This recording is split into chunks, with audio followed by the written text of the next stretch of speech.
Coming up next on BBC Two, it's the BradWOTO stream. But first, it's time for... What's under the orange flannel?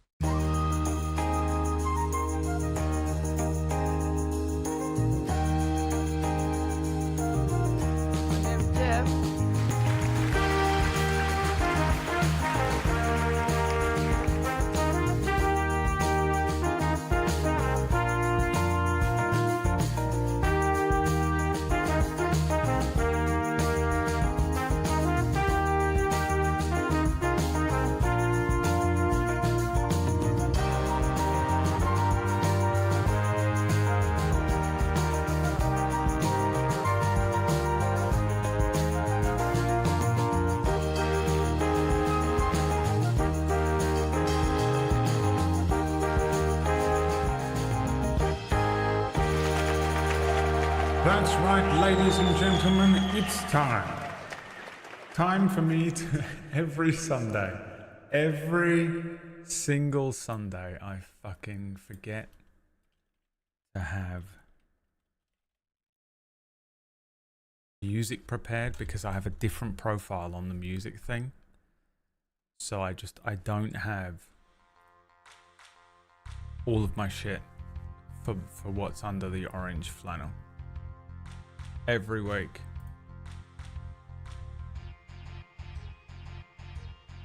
What is that? Can you guess? I mean, this will do, but I want this one. There we go.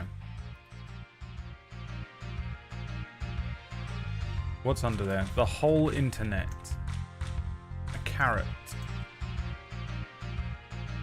The Angelo triple triad card. How did you both guess a carrot? A laptop charger. Orange. Original guesses here today. Some really creative guesses. Brad's toe that finally fell off. A lightsaber. It was your father's lightsaber. Or is it a phone charger?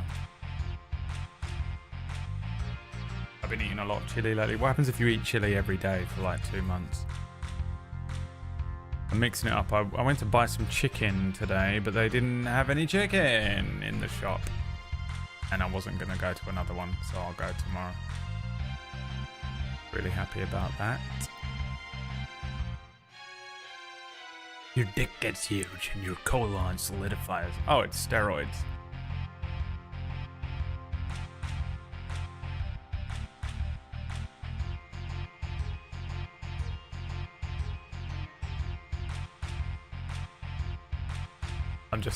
Dude, sometimes I catch myself just doing this.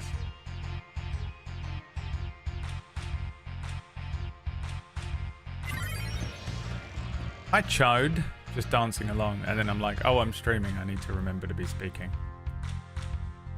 I'm just dancing along.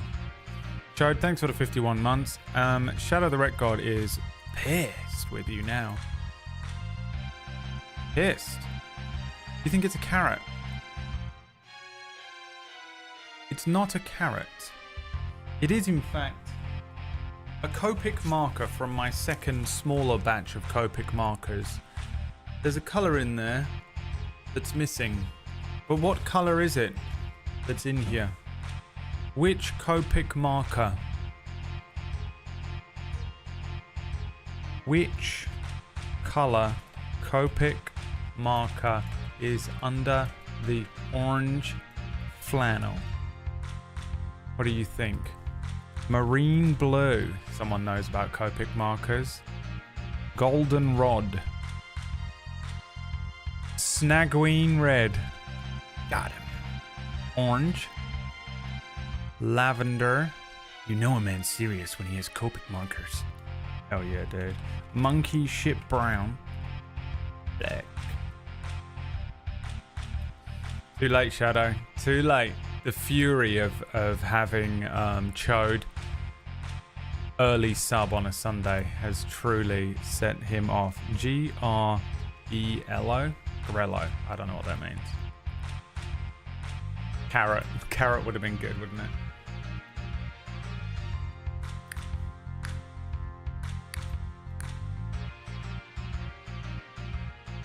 Chartreuse fire. Some examples of the ones that are in here. Vivid green. Canaria yellow. Deep violet. Forest green. Prussian blue, my favourite. Vivid pink. Geranium. Wine red. Bronze green is one as well. What the hell does that look like? Bronze green.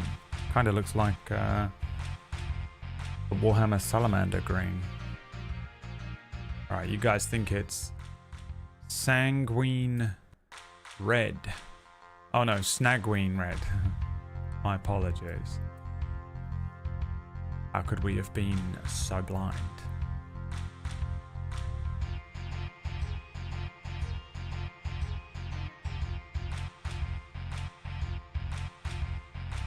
Guys, it was obviously just good old-fashioned plain orange. Come on. Can you focus? You can, but it's backwards. Oh, flashbacks of Friday night. I went with just plain orange this morning. Of all the varying colours. This is my second batch of Copic markers that I bought. Because I needed different greys. I also have this pack. It's not backwards to us. Oh, okay, good. Which has fucking loads of them in. A lot of these have kind of dried out though. But because they're alcohol-based markers, you can just dip them in some nail varnish remover. And they snap right back, baby. They snap right back.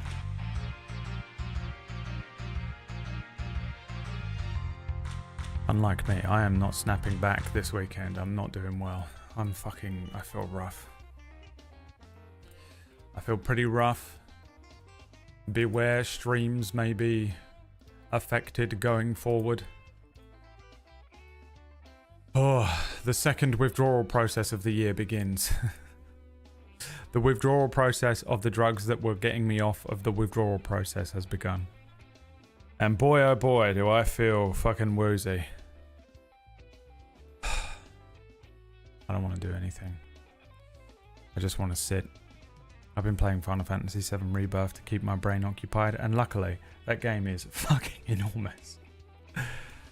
That game is fucking enormous. Without spoiling anything, it's just there's so much. It's unbelievable how much they packed into it. I'm kind of weirded out by it. I want Copics, but I'm poor as fuck. Oh, these ones were pretty cheap on Amazon. I didn't spend a lot on them because I too am poor as fuck. I figured that I can at least sort of justify buying them because previously I was using them to draw what does Brad draw today or whatever. So I can at least tax write it off, which doesn't do much to save me right now, but how does Twitch playing D&D even work? You'll see soon enough. We'll get into it in a minute. We've got a couple of admin things to do first. We've got to make a goblin, and I think Liry leveled up, so we'll do the level up stuff as well as of last week. But you're able to basically you're able to roll dice, and all of the decisions made are voted on by chat. So pretty much that's how it goes. You can also pay to win. We'll get into it. You'll see. You'll see soon enough. Oh, you know what I didn't do? Get my cup of tea. Where is it?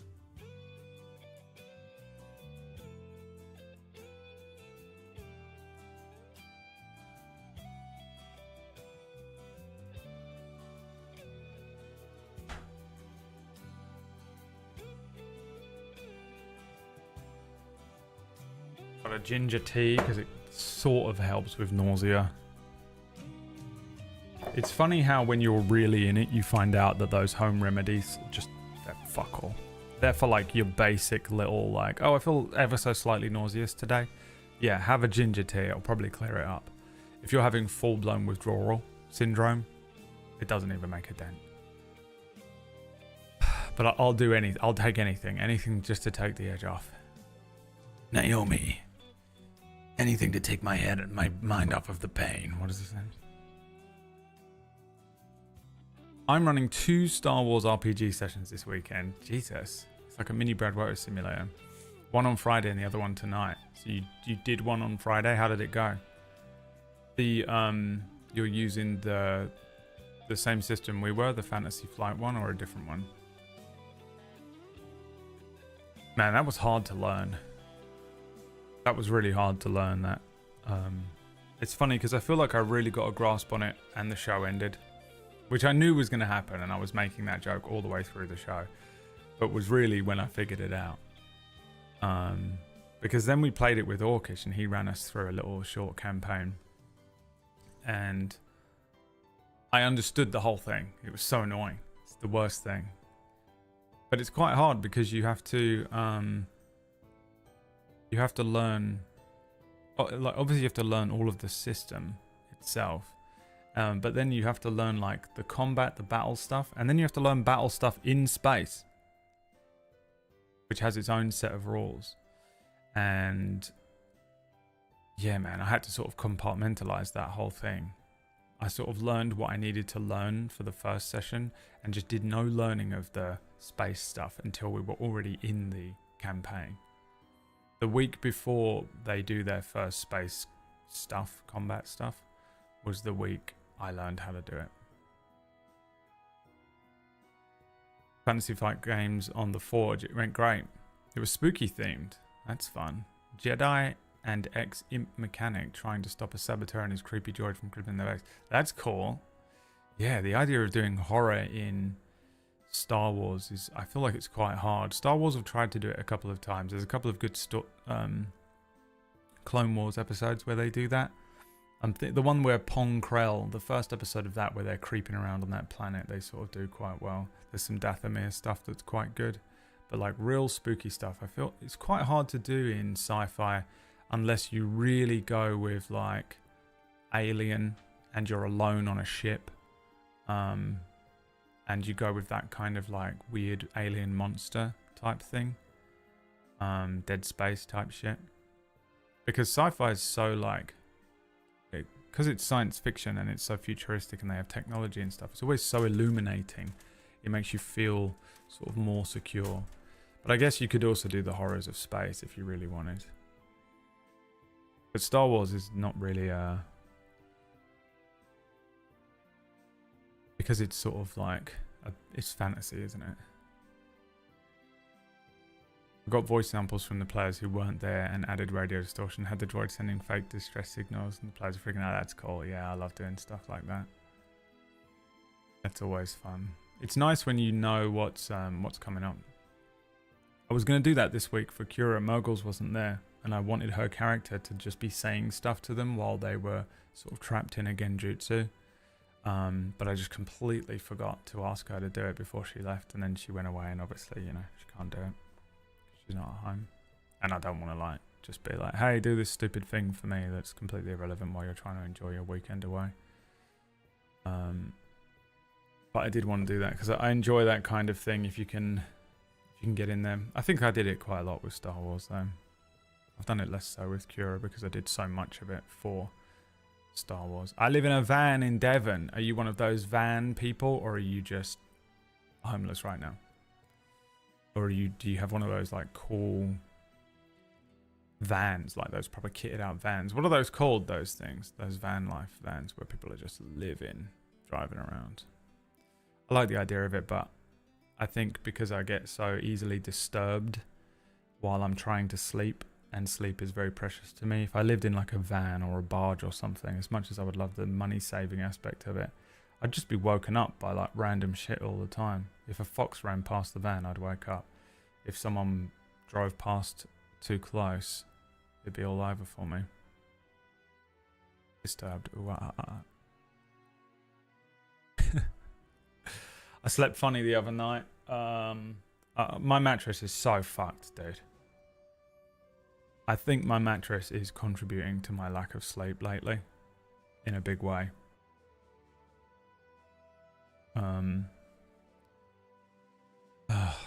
I wish I could afford a new mattress. I took a picture of it today because I was going to show how fucked my mattress is. But I feel weird about showing a picture of my bed on the internet. I kind of don't want to do it. Plus, I've got a bit of a mix and match situation going on with my pillows.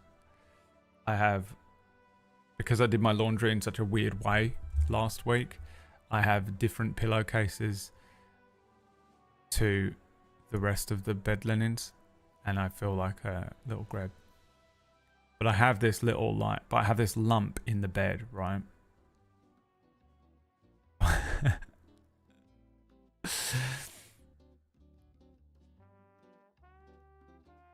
I'll show it on my phone. Okay. That is not a person laying under the covers in my bed. That's a lump that has come up out of the mattress that I have to sleep on every night. It looks like someone's laying under the linens. It's been like that for years. It is so uncomfortable. I can't flip it because it's like one of those fucking... I don't know what it's called. It was, once upon a time, like an amazing mattress. It was like $1,000. It was like the most expensive thing I'd ever bought outright, just cash in hand in my life. It's Lux in there. It's Merlin. I've been keeping him, yeah. Brad, we need to address that mattress situation. Well, I would love to buy a new one, but I can't afford it. That's where Emma went.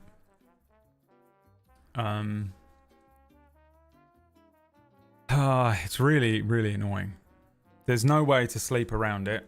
The other parts of the bed, some parts of that mattress just feel like they're like crumbling away. I don't know how to describe it. It's so annoying. I was looking on Amazon for like how cheap I can buy a mattress. I was looking at like £200 mattresses yesterday. I don't know how to justify buying a £200 mattress when I've got so many other things I need to pay for. But I'm also looking at this fucking demolished mattress.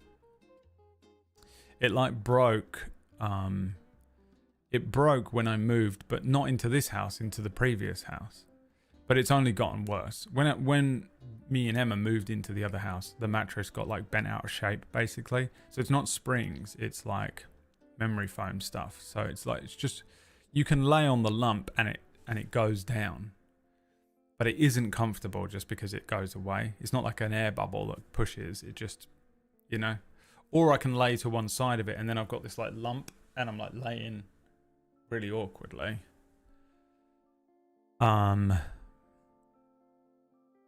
Lay on the lump, title of the episode. And yeah, so like it got pretty bad, and then over the last year it has gone from bad to worse, that mattress. And after I moved in here, it is unlayable onable. It's unlayable onable. There have been nights that I was just considering just taking the whole mattress off and sleeping on the thing underneath. If I could take the cushions off of my sofa, I would lay them on my bed. I'd honestly probably rather sleep on the sofa. I get better night's sleep on the sofa, but in this new apartment I don't have any curtains, so it's just so unbelievably bright. Why is it coming straight for me, my life? It's just unreal, man. Like, I'm so tired. Everything you could imagine going wrong in my life has gone wrong over the last 5 years. And very little has gone my way. Just everything sucks. My back hurts so badly. So I slept on that lump weirdly. Not last night, the night before. And now I have this like back pain. Which obviously my anxiety, because my anxiety is like all over the place this weekend. Like 1 minute I feel fine and the next minute I feel absolutely chaotically anxious. Because of fucking coming off of medicine. my brain is like, oh, that's because you're coming off the medicine and your kidneys are failing. And I'm like, but it's also because I slept weird and I know I did. But my brain is like, it's kidney failure and you're dying. And I'm like... And that's been my weekend. It was me all day yesterday. I didn't do anything yesterday. I just sat here. I went for a little walk with Liam. I didn't really do anything else, which is what I want to do with my Saturdays. I've been promising myself Saturdays off, and they're real Saturdays. And I laid on my sofa and played Final Fantasy again for most of the day. Watched a bit of Iron Fist. Just tried to be nothing.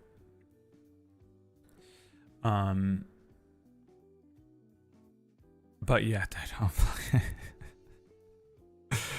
I slept so weird on that fucking thing, and then my back hurts so badly. I don't really know how to... Back pain is so annoying as well, because it's like everything you do. It's not horrible. It's just a twinge. A constant twinge. But it is just, you know, everything you do. As soon as you injure your back a little bit or pull... It feels more like I pulled a muscle. You recognize suddenly that even reaching for a pencil, that you use your back muscles.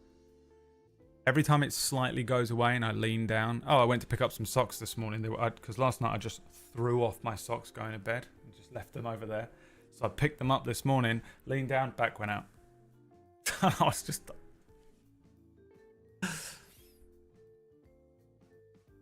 Sucks, man. So I was looking at mattresses. The type of mattress I need. A medium soft, apparently. Which is about all that you'll ever achieve at 40 years old, right? And I was like trying to shop around a bit. Weirdly, I found some on Amazon that were better, the same thing but better price than the actual like mattress places, which is weird. Normally, you go to if you go to an actual like mattress store, it would be cheaper. The last time I went into an actual physical mattress store, the one that they were like trying to sell me, they were like, yeah, it only costs, you know, whatever it was. Plus you get for an extra £500, you can have this, this and this. And I was like, I don't need the upsell thing. It's one of the things I like about buying stuff online is that the upsell comes from not a human being. I hate humans. I don't want to be sold anything. I know what I want. I know what I'm going there to buy. So leave me alone. But yeah, man, the cheapest I found, and I was looking at like, I was like, maybe I just buy a £200 mattress, which probably will only last a few years. It won't even be like a good mattress. It will just be like whatever. But if it only lasts me a year, it would still be a better investment than the thing I'm living on right now. And I got up this morning and I was looking at my credit card. The credit card was whispering to me. Yes, buy the mattress, coward. I don't know, man. It's scary. I'm just scared of buying stuff and then finding out in 2 months that I need that money for something else. I can't handle it. I can't fucking keep doing that. I get to a point where I feel like a bit more comfortable with my money. And I'm like, okay, I think I'm okay with everything. I guess I can probably afford to buy that thing I want to buy now that I've been wanting to buy for ages. And it's all of the shit I need at the moment is like necessity shit, like a mattress, but like an expensive necessity type thing. It isn't like I need to fix my vinyl player. Do you know how much joy has been taken from my life now that vinyl player doesn't work? I was sitting all summer, leaning out of my window on those summer days, even when I felt shit. The summer. On those summer days, leaning out the window, the sun was coming in. I was wearing absolutely nothing, just hanging out of my window on my top floor apartment. And I had a vinyl on. I just put on a new vinyl every day. And I would just sit and listen to it, drink some orange juice, watch the boats on the river. And then that would be the start of my day. And then the vinyl broke and I just didn't want to do it anymore. And now it's cold as well in the morning. But my vinyl player's broken, haven't fixed it. I have to buy a bunch of random shit around the house. I bought myself a hoodie because I have only got fucking like old hoodies, or like this Goose House one that I got last year that I wasn't legally allowed to wear for 6 months, and now I can wear it again. But I don't have even hoodies and shit, you know? And I'm like looking around all my stuff like, dude.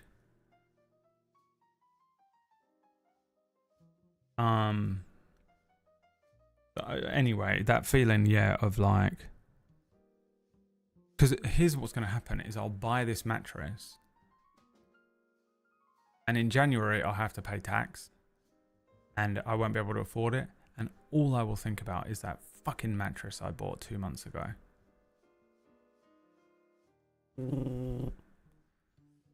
Oh yeah, I don't know what to do about it. I mean, again, I guess I could chuck it on a credit card. But I'm just petrified of these stupid bills that keep coming in. I just keep getting slapped with these like crazy expensive bills. Oh my god. And then so I speak to the energy company and they're like, "Hey, you've got like £600 in credit." And I was like, "I don't need any of that credit. Give it back." And they went, "Okay, how much?" And I was like, "Look, I guess I'll just leave, I don't know, £200 in there for winter. That way I don't need to worry about winter." I don't know. I have no idea because I've never used this credit system before because I've overpaid for so long I didn't know. And so I'm like, refund me £400 of that and I'll have that £400 in my pocket. Thanks very much. I didn't know I had a second bank account open with you. Give me some of that money back. Cap that shit. What are you doing? Why is it so much? I just remembered I had yesterday birthday, so here my birthday. Lying because he feels bad. I'm not trying to guilt trip any of you into giving me money, by the way. I'm just talking. Don't give me any money. But thank you anyway, Gabe. I accept Gabe's money because he works as an actual ironmonger in a German forge or something. So he's literally the guy at the beginning of that fucking Rammstein video with the 7 dwarves who's like hitting the fucking thing. Dang! He's one of those. When is D&D happening? I mean, just whenever I want, because it's my stream and not yours. Shut the fuck up. Someone shut him the fuck up. These new kids that come in here and don't know how it works and start demanding things, stamping up and down, you know?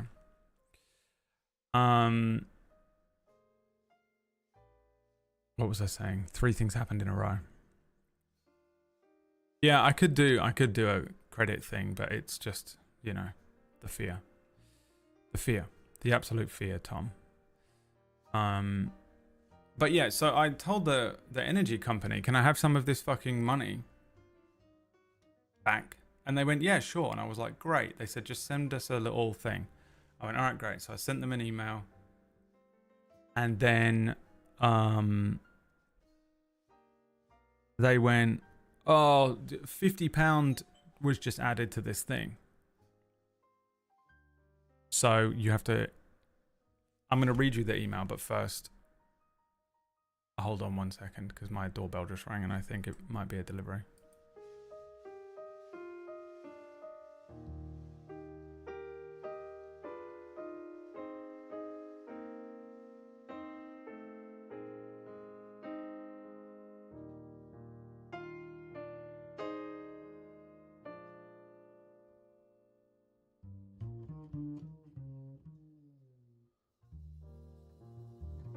It was a delivery.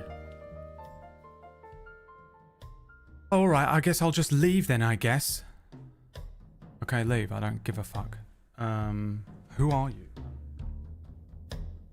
Who is this? I don't even know who you are. Why do I care?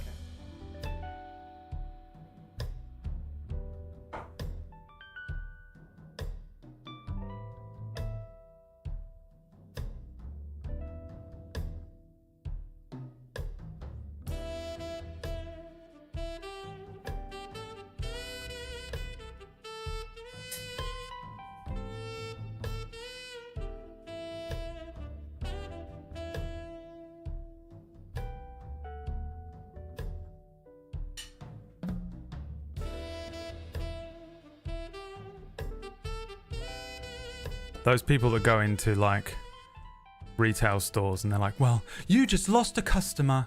I didn't lose a customer. I don't give a fuck. I don't own this company. I don't, you know. I loved it when they would do that to me. I live in a van. I don't have manners. Yeah, well, neither do I, dude. You've met your match. I'm fucking also was brought up feral. So if you think I give the slightest shit about anything that you're doing, especially when I feel as shit as I do today, and I'm sitting just having a nice conversation with my community, you know, the people who are here every day and have been here, and not you who just showed up out of nowhere, crawled out of your shit bucket. Having a nice conversation, we're having a little catch up. These are my friends, these people.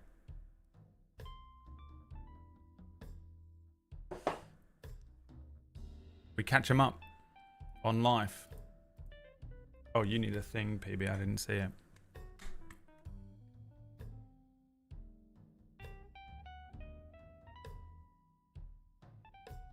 God, I have to type with this.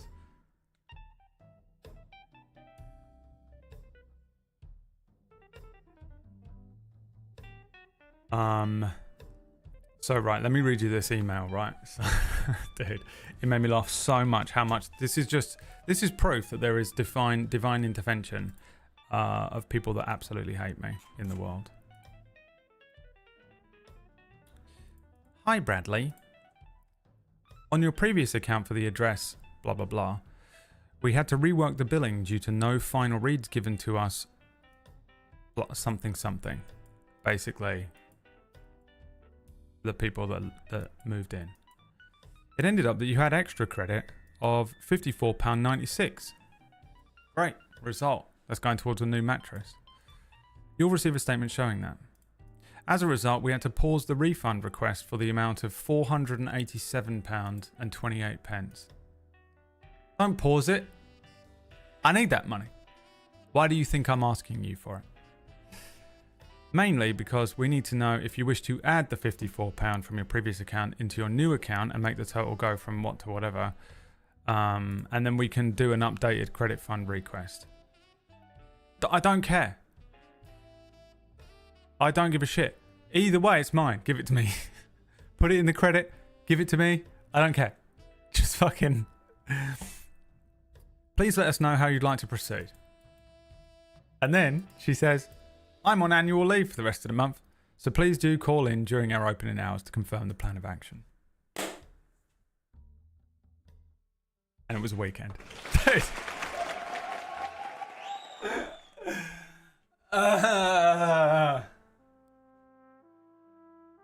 This was the type of shit I would make Emma do as well. This was the type of shit I would make Emma do, and I'm just so fucking sick of doing it myself. When I was a child, when I was like in my late teens, I would make my sister do it. I've always had some minion do it for me until now. I have to do it all for myself. And if you hadn't been able to notice, ever since I've had to do all of this shit by myself, carry the weight of being a fucking adult in this economy by myself, my mental health has deteriorated rapidly.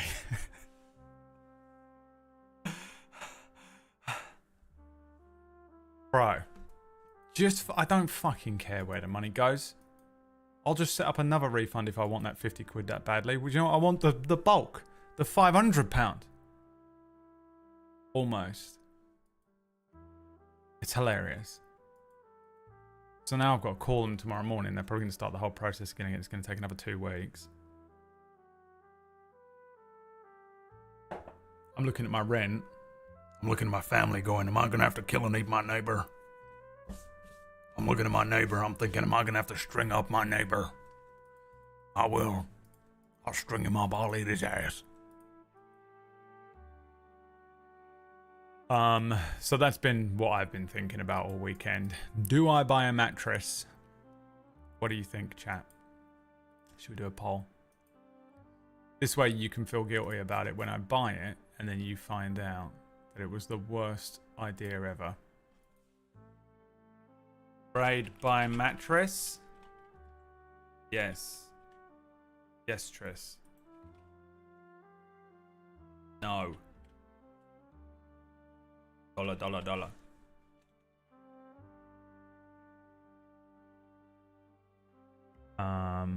It is a minor thing, but I wonder whether, can you imagine if I bought a new mattress and I laid in it? I love these feeling. I feel like this about so much stuff. Can you imagine if I bought a mattress, laid in it, slept in it one night and had the best night's sleep of my life and just felt better and all of my issues went away? Dude, I have this with so much stuff. I'm like, I'll just buy iron tablets. What if I took iron tablets and all of my issues went away and I was just low iron? And it's never ever that. The issue is I was traumatized as a child. The issue is I was massively traumatized as a child.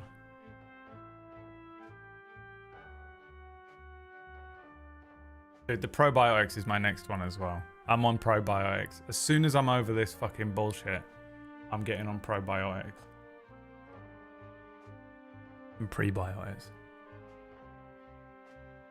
Yeah. I know, PB. I always know probiotics are good for me anyway, because I've done it before. But I did it with,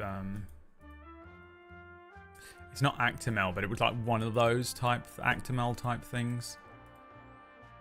And I felt so good for the fucking 6 months I was on it. But I have such bad fucking gut issues anyway, because I've always had a fucked up stomach. My stomach's too acidic, so I can't eat, you know, anything acidic, basically, or spicy. I just feel like I've been stabbed in the gut. Should we just play some D&D? Hi, Brad. Yeah, that kid wants to play D&D. I like the idea that we ban them. And then, just as we're about to actually play the game. But I'm a petty little bitch. And this is the world that would, at the moment that you gave me any power, this is why I always say, you can never ever do. I believe all this stuff is happening because God has to keep me down. You know, God's like, stay down, trust me. Everyone's like, man, why does God hate you so much, Brad? And he doesn't. He's saving me from me. Because the moment I get like power, you know what I mean? I just immediately just become the most powerful tyrant this world has ever known. Alright, he's banned. That means we can play D&D now. I still haven't edited a new intro for this because of you can blame non-canon.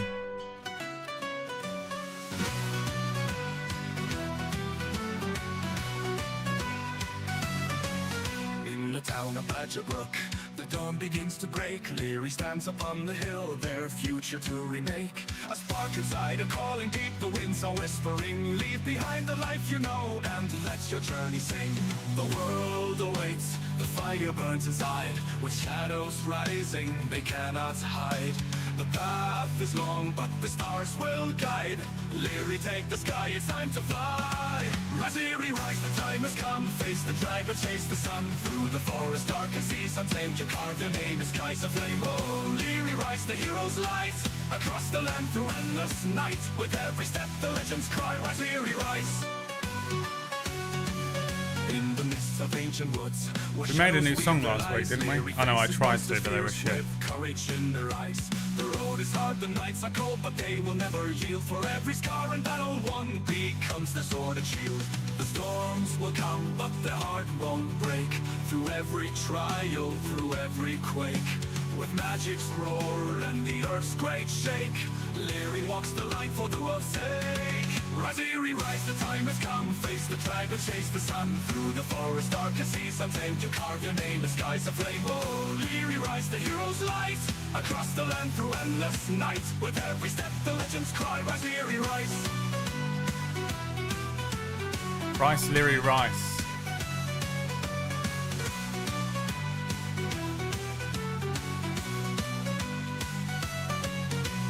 Mountain tops to oceans wide, with wings of hope they soar and glide. The stars will watch, the moons will see, Liry's path to victory. Rise, Liry, rise, the time has come. Face the drag, but chase the sun. Need a rice Through the emote, don't forest we? dark and seas untamed, you carve your name in skies aflame. Oh, Liry, rise, the hero's light. Across the land through endless night. With every step the legends cry, oh, Liry, rise. The hero's light across the land through endless night. With every step the legends cry, rise, Liry, rise. In the mists of ancient woods, let the echoes ring. Through the world where heroes sing, the journey calls the flames to rise. Now's the time, Liry, rise.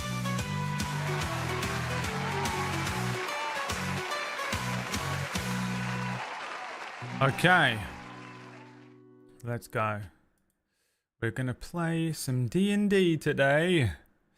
By golly gosh and by golly gum, are we? Yes, we are. We are returning to the sort of cliff sides, the cliff top area. That is outside of Badgerbrook after the events of last week.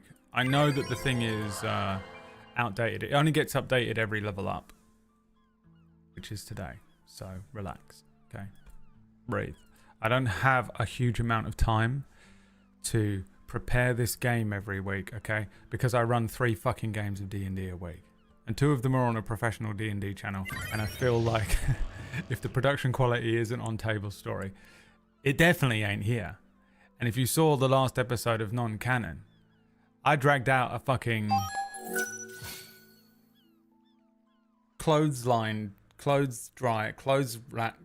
drying thing with A4 sheets of paper with writing on it. Okay?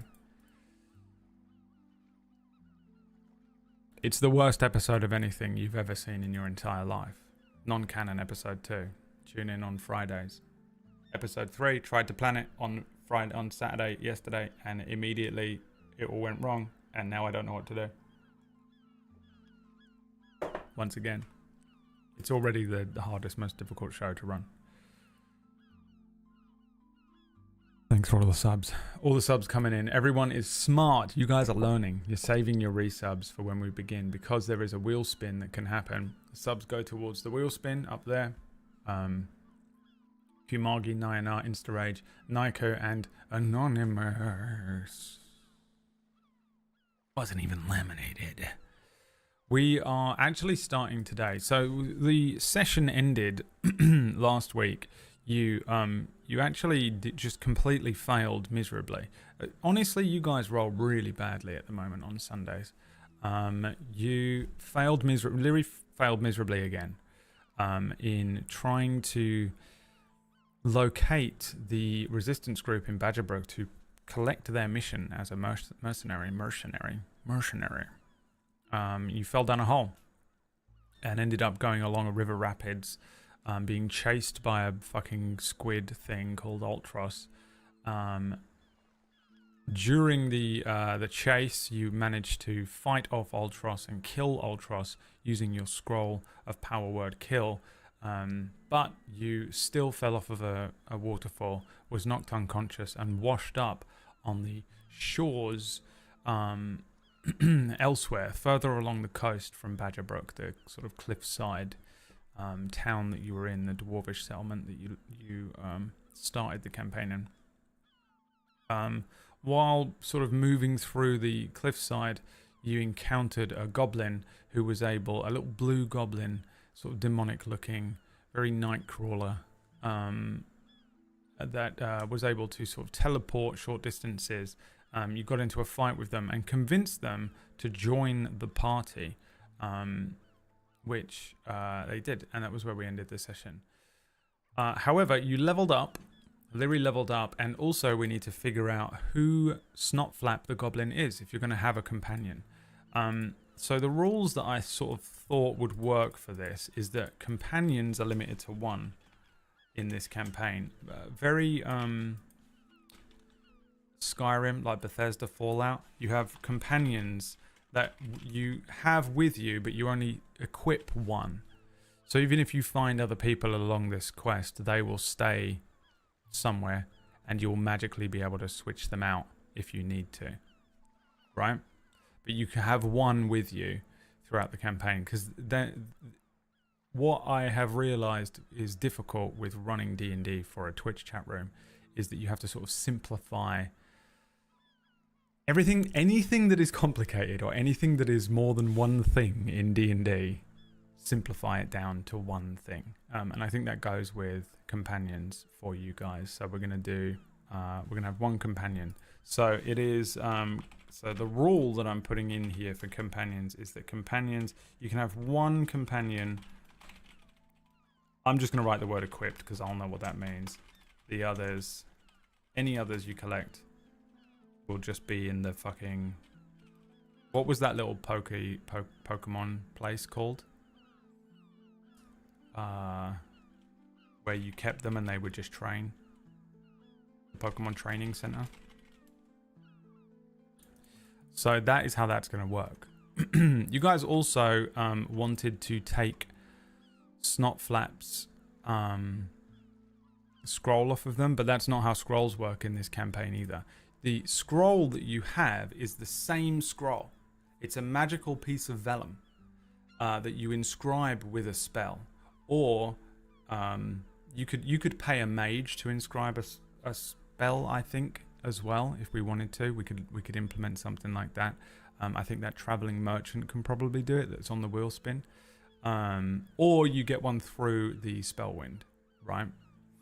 But it's your scroll that is tied to you and linked to you that has the spell on it.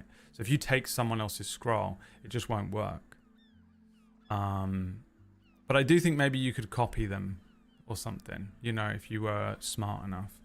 But I think that's how we should do scrolls, because otherwise scrolls are just going to be mad. Also, everyone in this world will just be killing each other for the high-powered scrolls. So I think that is what it is. I feel like that's kind of a cool concept as well, and I like the concept of that for this setting, because that's how everyone casts spells. So that's how scrolls work. Fuck you. Let's do the level up before we get into the game. Let's do the level up. Let's have a look. Liry. A level 1 fighter. Now, I am never the player, always the DM, so I never know how to use this. Is this what we do? Level 1 character mancer. Or level plus character mancer. Launch level plus character mancer.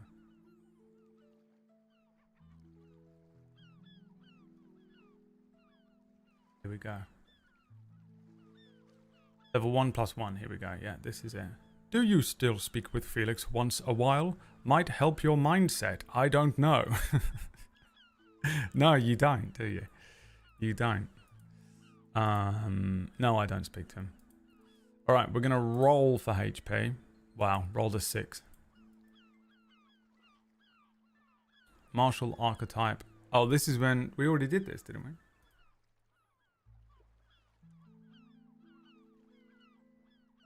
Level 2, you get action surge. Oh, okay. I think that's all you get. Okay, that's easy then. Action surge. So this is what you get at level 2, now that you're level 2. Starting at 2nd level, you can push yourself beyond your normal limits for a moment. On your turn, you can take 1 additional action. Once you use this feature, you must finish a short rest before you can use it again. So, I'm just going to fucking chuck that down on this like list of stuff that you guys can do on your turns that I keep handy just because it's easier.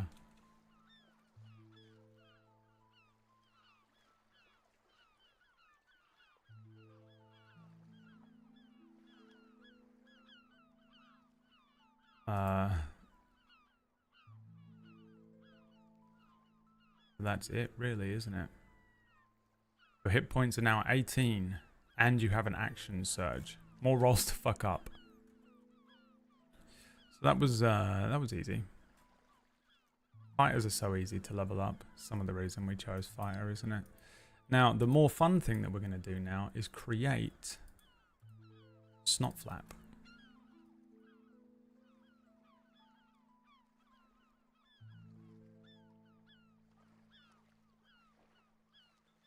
Let's look at Snotflap. So Snotflap is a goblin with Misty Step As a bonus action, he can cast Misty Step endlessly. Let me reword that.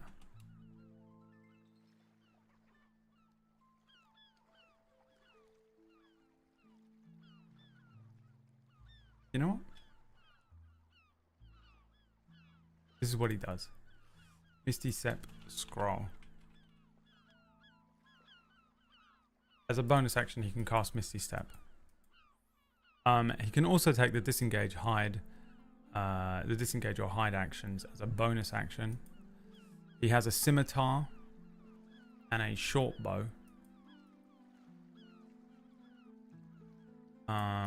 But we need to give him, we need to boost him basically because he will just die immediately. But we don't want to boost him too much. But I think he needs to be a little stronger than a basic goblin.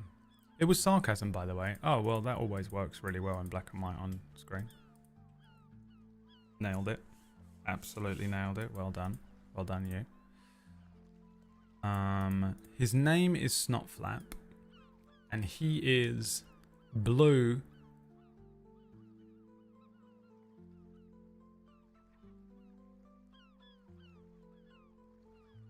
Now, what was the description of Snotflap? Let me get this. 3 foot tall.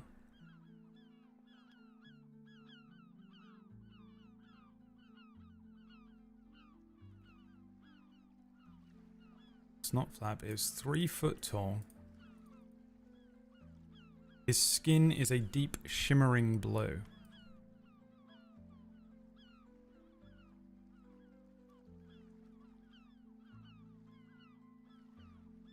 His body is lean and agile. We've got another seg.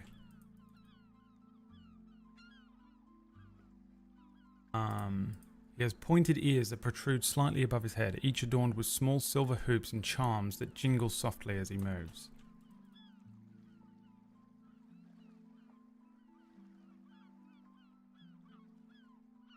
His face is expressive, featuring sharp, angular features and wide, glowing yellow eyes that stand out against his blue skin.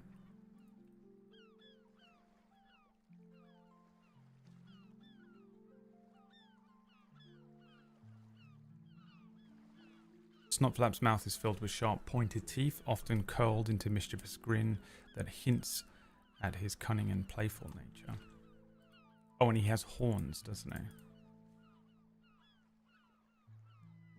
He has 2 little nubbin horns protruding from his forehead. Sorry. That's okay. Just never do it again.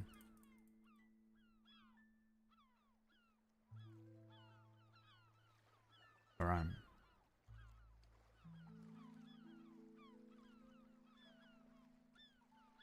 I also have information here that we'll keep a secret. Might come up later on. Alright. Okay. Now we're going to give him a little more HP. Would you like him to have 10 hit points, or would you like him to have 22 hit points? How much HP should he have?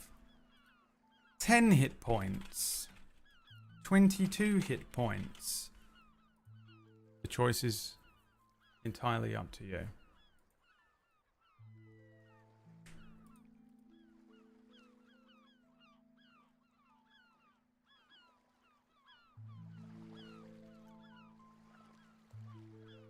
Still trying to decide how I feel about a blue-skinned toddler appearing in front of me and stabbing me in the shin. I'd keep it. I would raise it as my son. Is he also level 2? He's just NPC.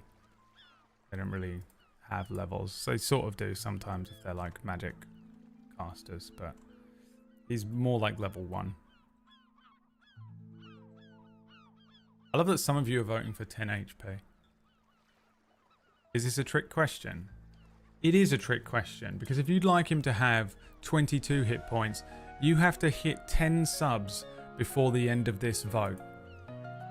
You have until I get back from drinking this and putting it in my sink in the kitchen.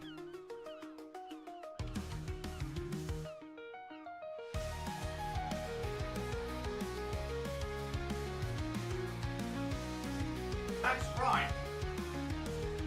It's pay to win. It's a pay to win campaign with microtransactions.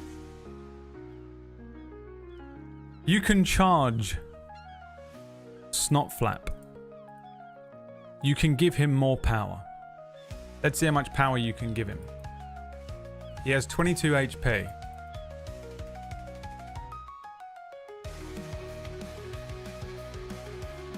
Congratulations.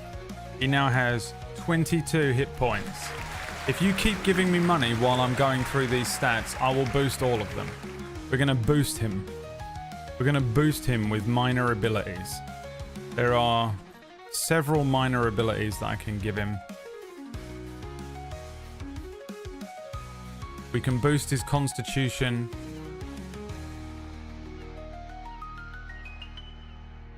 We can boost... That's it. That's what I'm talking about. Bubu gifted a sub. Thank you very much. Minor abilities? There ain't no better abilities. Dwarves. A dwarf. Keep going. How high can you make that number go? And then we'll spin the wheel at the end of it. Okay. I think 8 strength is appropriate. What have we got? 12. We'll give him a little boost in constitution because he's got a bit more HP. We'll give him a 12 in con. I feel like you guys don't really want this guy to live that much. There's another 5. I'll give him an 18 in dex.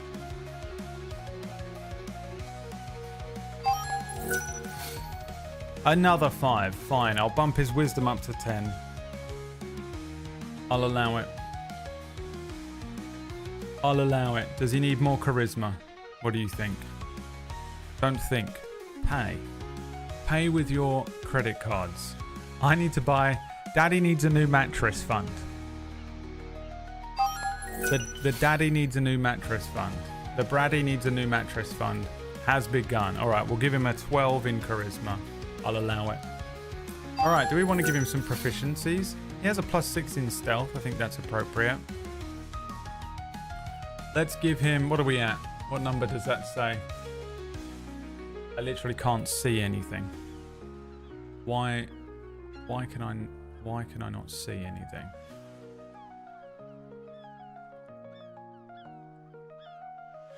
$32? Jesus Christ. Okay, fine. I'll give him some good stats. Jesus. I was only kidding, guys. Alright, we'll give him a 6 in acrobatics. We'll give him a +2 in sleight of hand. And we'll give him, I think, a +4 in perception.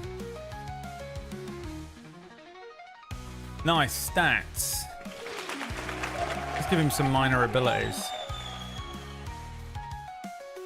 Depending on how much money you give me, I will pick the good ones or the bad ones.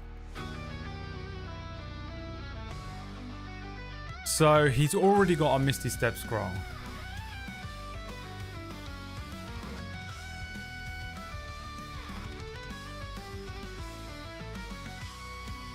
I'm going to give him a move called Flickering Trickster.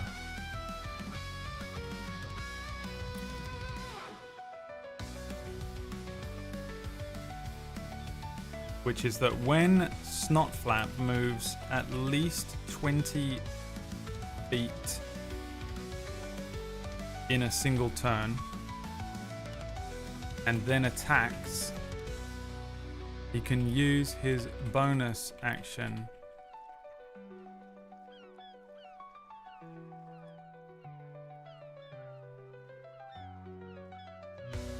you know what?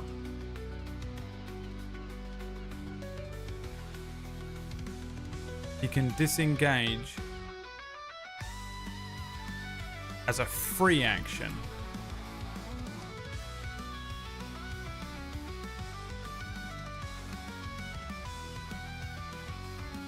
Hell yeah, dude. Right, you want to power him up anymore? No? Okay.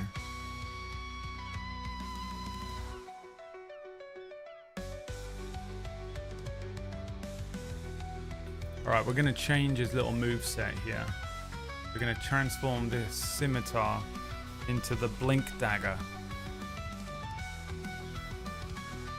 So, he now has a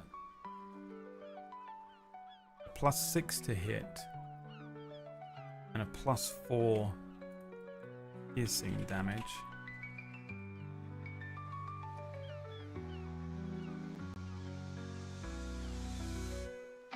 We're going to call it a knife. The blink knife.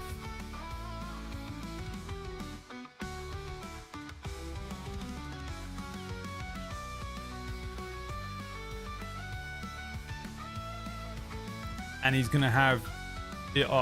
that's what it's called. Warp. The warp knife. He's going to have the thing from Final Fantasy 15.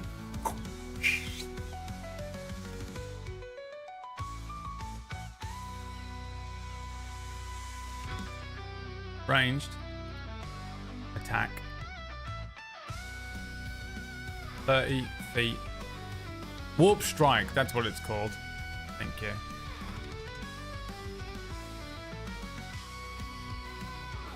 Which is that he can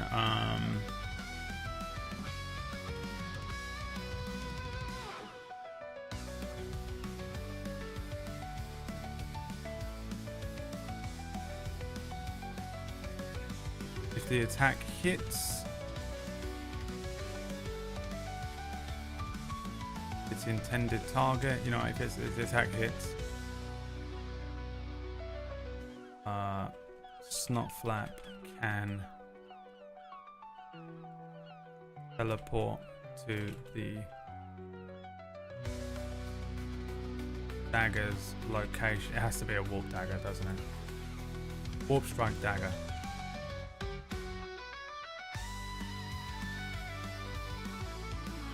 As a free action, instantly retrieving it.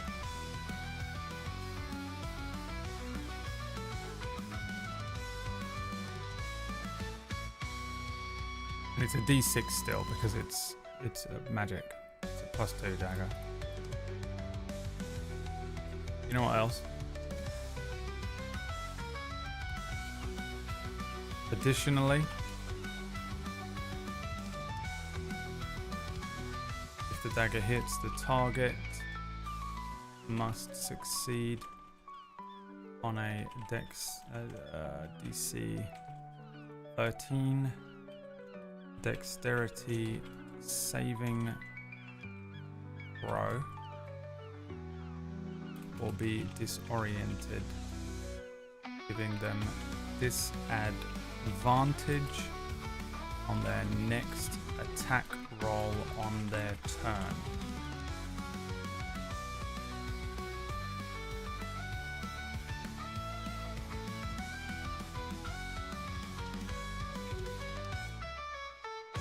Okay. The Warp Strike Dagger. Now we also need a melee version of it.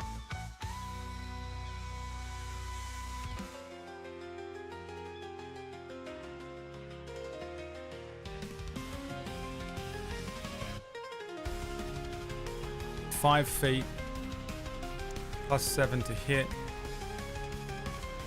1 target, 1d6 +4 piercing damage. And he also has a short bow in case he needs to go further than 30 feet with the strike.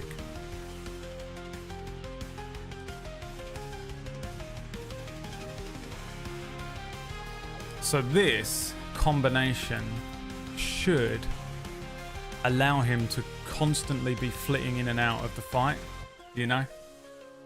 He's just flipping this thing in, launching towards it. He's moved 20 feet so he can immediately disengage and run away, or simply just misty step away if he needs to.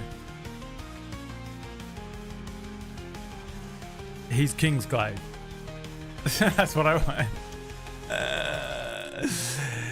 You powered him up. Thank you for the subs. You get 3 wheel spins. You get 3 wheel spins. Let me change the thing here. Snotflap. Small humanoid in leather armor. With a shield. Right. So we need to make this token be Snotflap.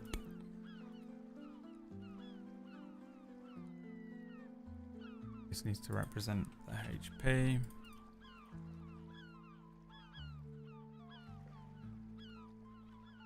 And that is Snotflap. Congratulations.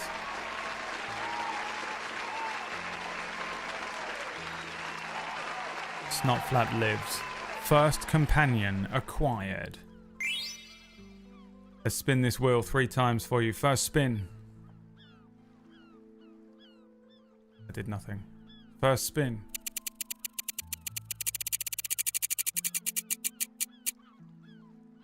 Spin for Snotflap. Snotflap gets something. An item. Alright, roll me a d20, chat. Roll me a d20, let's go. We can take the first thing. Snotflap joins the party. Yeah, literally. That just came up on the screen. And we'll take the first number. And for the rest of the day, we take all the other ones.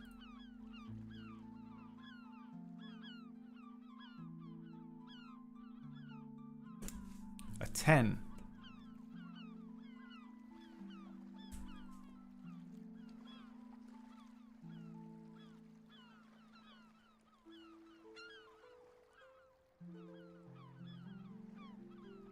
A chainmail shirt size for a halfling or a gnome.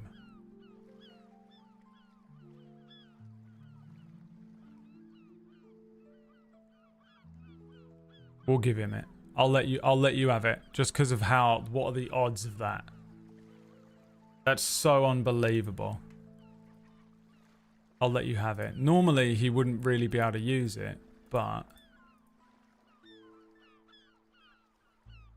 I'm just going to say he can. Because that's unbelievable.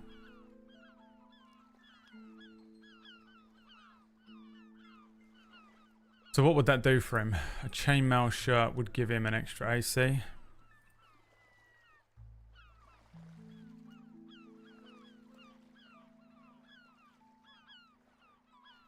It's 13 plus dex modifier. So 13 plus, it would be 2. It would normally be 2, but I'm going to say this is a mithril. It's like the little thing that Frodo gets, isn't it? That's what they're trying to make it. We'll put his AC up to 16 with it.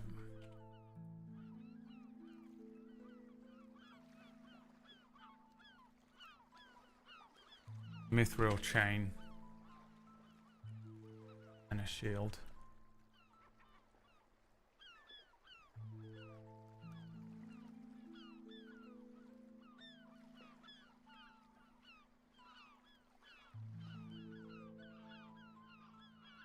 Alright. Nice. Next wheel spin. It's worth more than the Shire. Quad vantage on your next roll. And the last wheel spin was 3, right? And then quad vantage again. Now, you guys suck at rolling. Let's see if you can really fuck everything up. Let's see if you can really fuck everything up. Liry stands before this little 3-foot blue goblin.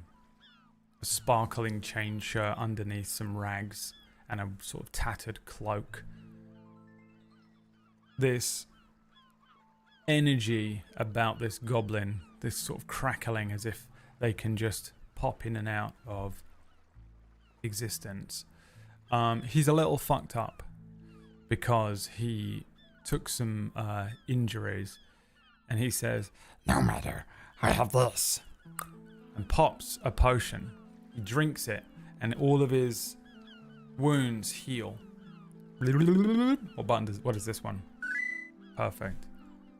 He heals and says, "This was a special magic elixir, stronger than any elixir in the world." and he throws the bottle over his head.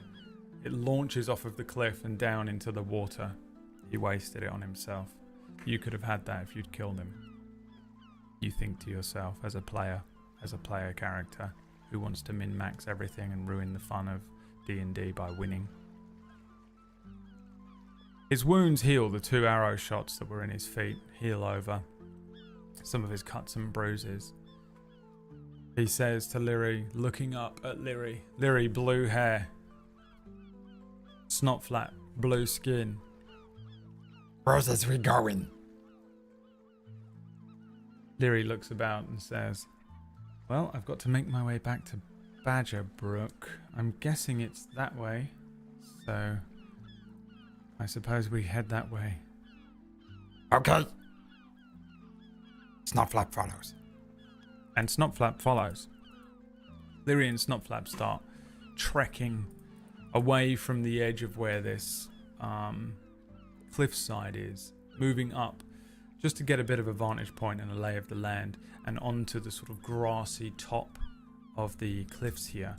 Looking around, it's a pretty striking view, not too dissimilar to the image that we've got here. Just kind of water, an open expanse of an ocean on one side, some rocky crags and cliffs that reach into a sort of a bay, and a beach with a forested grassland around it. Up on top of these cliffs, there's a pretty steep drop down.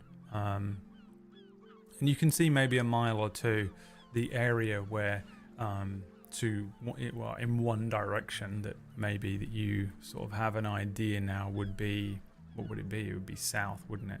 South of where you are is Badger Brook. You can make out that fortress that's sitting up on one of the cliff sides, some elements that make sort of a home. It's very early morning, but the sun is up and the skies are clear, so you can kind of see with your Asimar eyes the trek you have ahead of you. Is really just to sort of head across this grassland, follow these cliffs south, and make your way back to civilization. Let's start today with a sneeze. Or not. A survival check. Let's have a survival check for Liry. Let's have a look at Liry's stats again. And I'll update this in a second as well. Survival check is a +2. We take the second roll from now on. Oh, and you have quad vantage on this, so roll 4 times. In fact, we'll take that 3, and then we'll take 3 more rolls as well. So just keep rolling until we get the highest of 4 rolls. And I will quickly update the character sheet for Liry.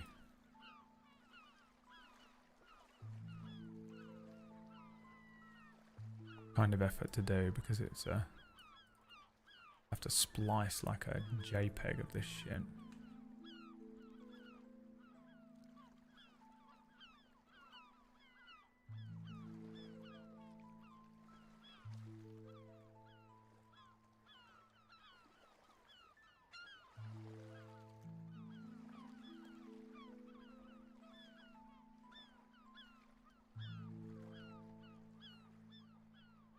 A 7. A 7. It's not great. I mean, how do you have quad vantage and still suck so badly at rolling? This is unreal. You are cursed. Liry is cursed. Way worse than Gary. And Gary had about 50 curses on him by the end of that.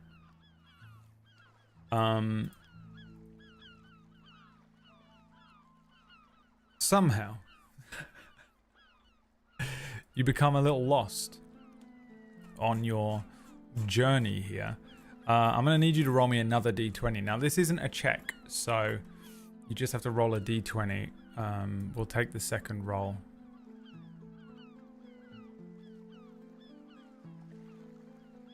We'll save the quadvantage for when you actually need it.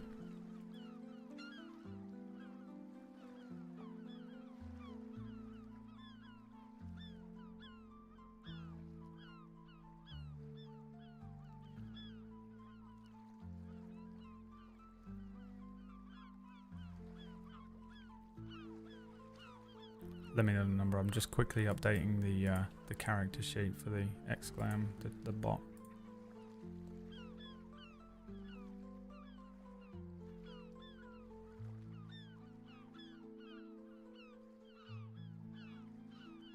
Okay, that should be updated now. You can try it if you want, exclamation point character sheet.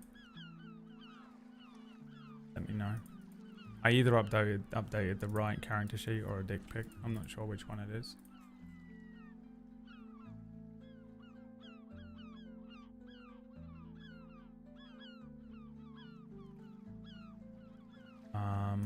Okay. That looks correct to me. What number did we get? All hail Himi. All hail Himi. Himi doggy. Hi, welcome in. We're just starting a little game of D&D here. It might not be the longest session we've ever done because we had to spend a bit of time updating the character sheets and things. But welcome in. Thank you so much for the raid. You, Twitch chat, are playing as Liry, an Aasimar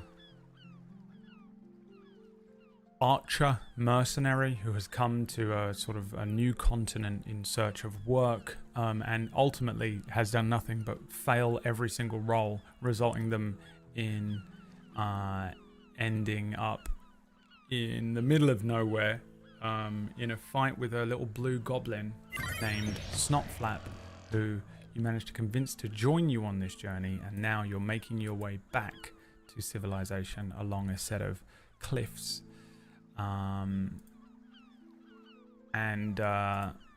You've already failed the first roll today. Thank you, Crastian, for the sub.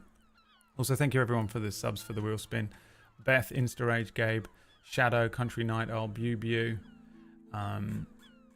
Spun that wheel a few times. The game has a pay to win element in this wheel spin thing up here. You can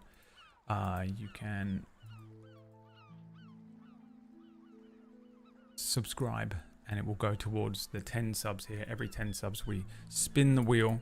I'm very tired today, I'm so sorry. I'm not with it. I'm going to be a bit fucked up for a couple of weeks because I'm tapering off some medication and it's making me feel woozy. Right, so you rolled a 2, which means you immediately are drawn into combat. Immediately drawn into combat. So you get lost. There's a random encounter table here of different things that are in the world. Now, it's possible the 1 to 10 is a combat encounter, whereas 11 to 20 are non-combat encounters. You've rolled a 2. As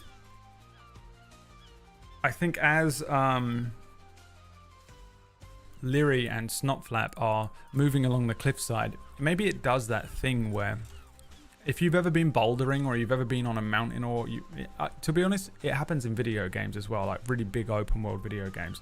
You'll see your destination ahead of you, but there'll be like a bunch of like rocks or shit in the way. And in order for you to get, you can't just go a straight line. You have to kind of take these weird twisting routes around sort of a naturally occurring obstruction. So I think Liry and Snotflap just immediately teleports to the top, and looking down is like, come on up, quick. Liry's shouting up, I can't climb up that, and I can't teleport. Yes, you can't teleport. It's called warp. And he warps back down next to Liry and says, We'll just walk this way then. he starts walking ahead. Liry does as well. However, they move into a sort of darkened kind of alcove, I would imagine, along this cliffside. And they end up, well, maybe we'll see actually. Well, let's see if you're surprised by this. I feel like I have a little table here. Let's roll a d6. If you roll a 1 or a 2, you are you get jumped. Oh no, here's what it is.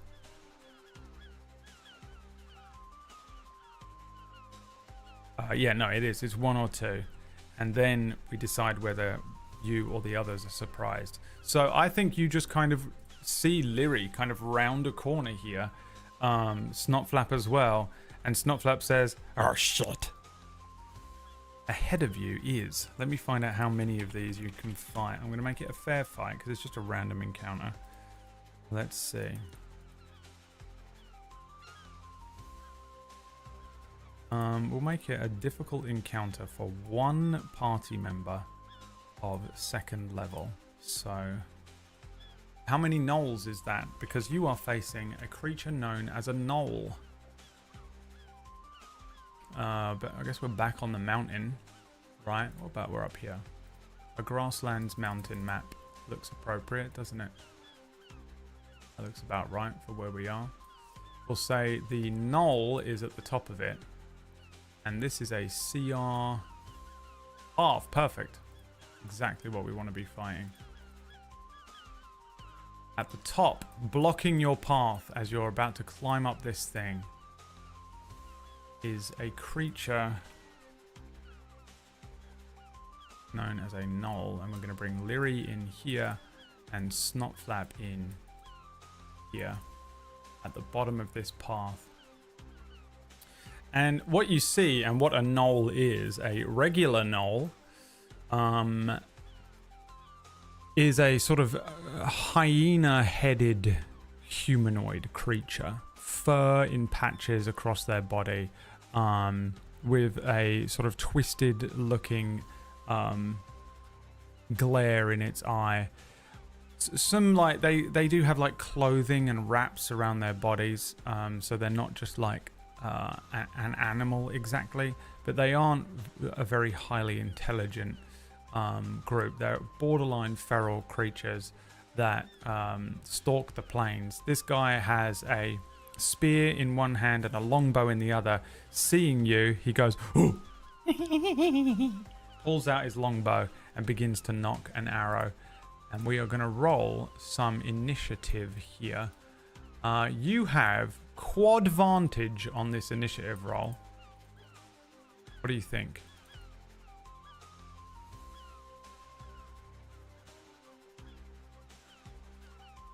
What do you think? You want to go first for this? That seems useful. So yeah, we'll give you quad vantage on the initiative. You have +2 to this roll. Roll 4 times. We'll take all 4 rolls, including the first one, and see what you get. So exclamation point roll d20 in the chat is how you can roll a dice. It will pick one at random between all of the people that rolled dice, and it will say the winning roll is 13 by Chiclet. And we do that 4 times, taking the highest. A 1 from Chiclet as well. Chiclet winning. Everyone else needs to start rolling dice. Thank you. We don't want Chiclet winning every time. It'll go to their head. They can't be trusted with such power. A 7.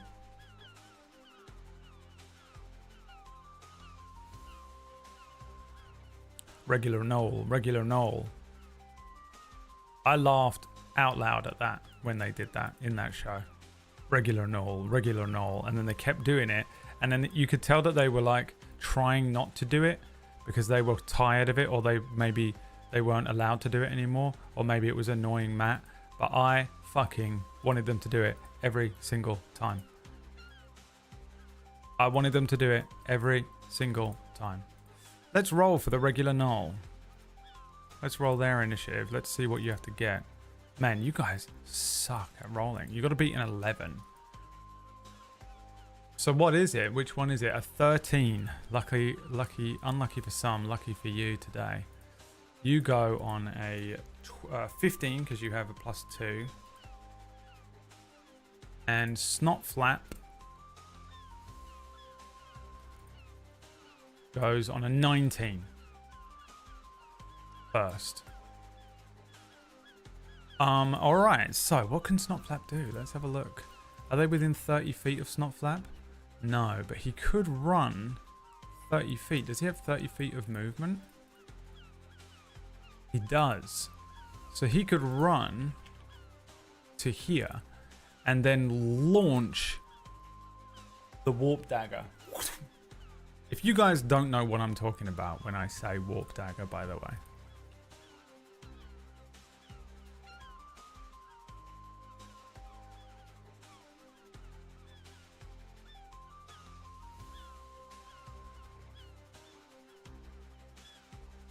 Kind of seeing if I can find a video of Final Fantasy 15. Without any kind of plan? Crush the opposition. That's the plan. Do you remember this? I know some of you know because you played the game, but this in Final Fantasy 15, this is how he fights. Just constantly. And this is essentially what this guy is doing. Snotflap is warping towards everything, but he has to hit first. So let's roll to see if he hits his attack roll here. Warp dagger, a 9. He launches this thing. I mean, I'm guessing their AC is higher than 9. You see Snotflap go, oh shit, it's a knoll. Liry says, oh bloody hell, a knoll. Oh, a regular knoll. And then he launches his dagger. I think this is like not just a knife. I feel like it's one of those like curved daggers. It would probably look like one, like a Yuffie weapon.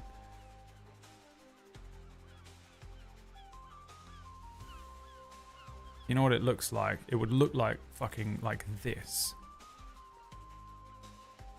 You know? Like that's what he launches forward. This like boomerang almost. Vroom, woo, woo, woo, woo, woo, woo, as it launches through the air. The fact that I remembered that was called Twin Viper. Thank you so much, Rebirth. But it the knoll giggling endlessly because he's a hyena, right? This warp dagger launches past him. Snotflap, he has to hit with it. I guess it just comes back to his hand if it doesn't. I think that's more fun. You just see it sparkle, bring, and then just appear back in his hand as Snotflap misses his shot there. And oh shit! I think that's all he can really do, isn't it? He could cast Misty Step, but I think it's probably better that he stays right there, which will bring us to Liry's turn, which is you. What does Liry do? I'll give you some options of just like mechanical shit you can do first, and then if we'll put some extra ones in there. You can get creative and weird with it if you want. So you can attack. You can't get close enough to use the rapier, so it would be attack with the bow. Bow and arrow attack. You could rush to the knoll and get into melee range. You are an archer predominantly. You have a +2 to archery rolls as Liry. You can use a scroll, but you don't have anything, do you? You don't have anything on the scroll. Scroll is empty. You do have a potion that increases your intelligence, but that's it. You could equip a shield. That would unequip your bow.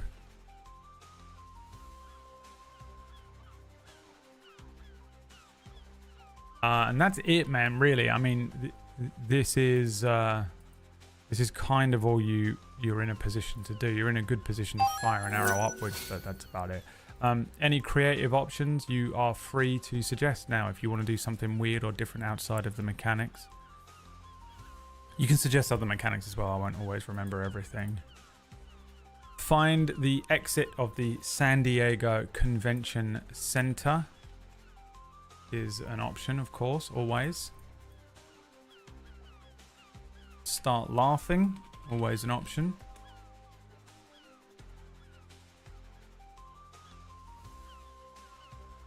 Fly and gain 10 pounds of muscle. Okay.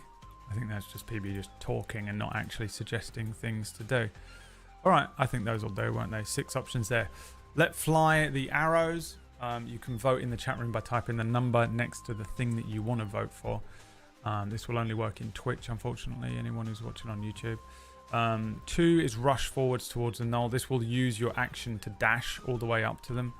3 is equip your shield so that you can engage in melee and it will boost your AC.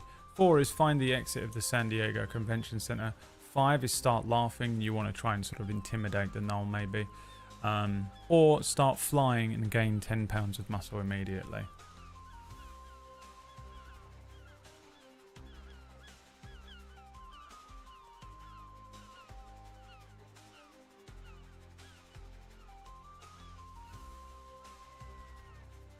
Is this the first time we used the longbow? No, you guys used it.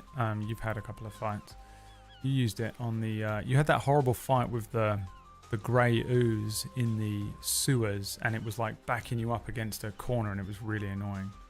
How long do we have quad vantage? You don't anymore. You had 2 quad vantages. And luckily, you used one on initiative, otherwise the null would be going now. Alright, bow and arrow time. Okay. Roll me your attack roll. Exclamation point, roll d20 in the chat room. You have a +6 to this shot towards this null. The null has 22 HP.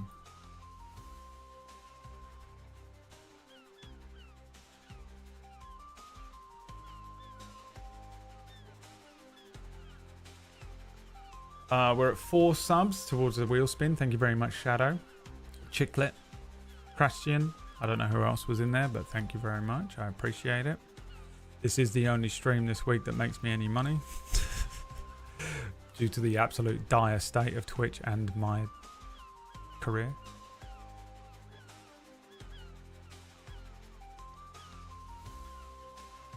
We'll take the second roll, because then we flush out all the old rolls. I'll tell you what, I wouldn't mind a bread roll myself.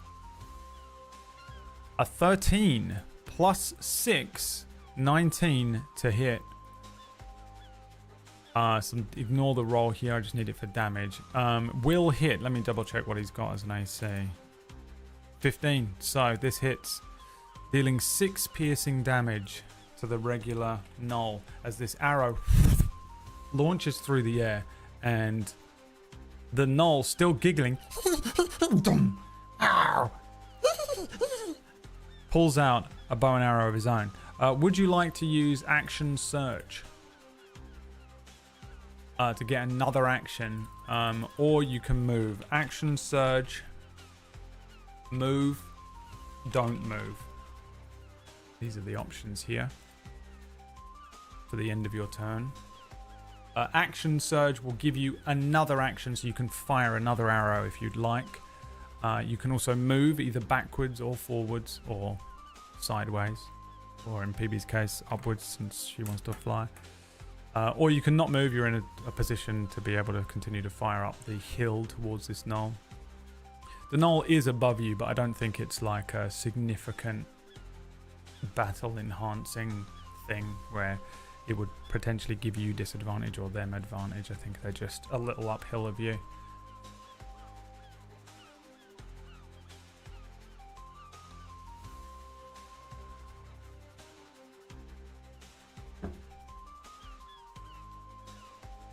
The choice is yours.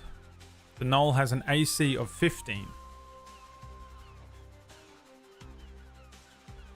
16 out of a possible 22 hit points left. You guys are at full health.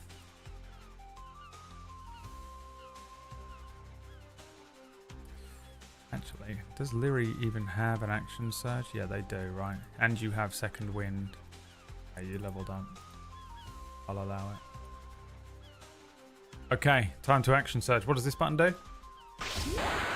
A perfect sound. Thank you, soundboard. Thank you, previous me. Action surge and then firing in another arrow, I assume. So start rolling.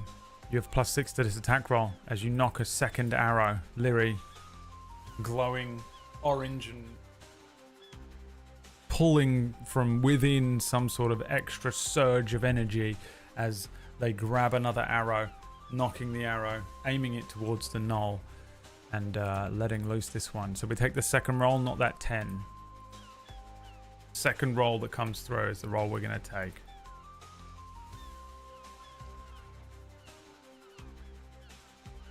This isn't my combat music, is it? Is this? Not that it matters, it's probably almost over. Can you kill him? A 9. +6, a 15 just hits as you launch this arrow through the air towards this knoll, dealing an additional 5 piercing damage. Not enough to kill him, but he's fucked up. Another arrow striking this knoll. Chuckling to himself. Okay. Would you like to move?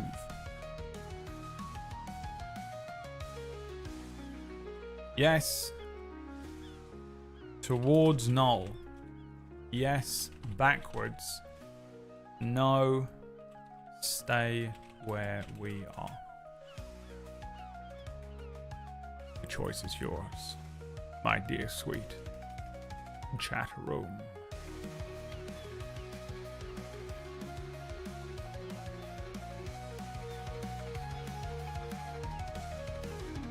The knoll will be going next in the turn order.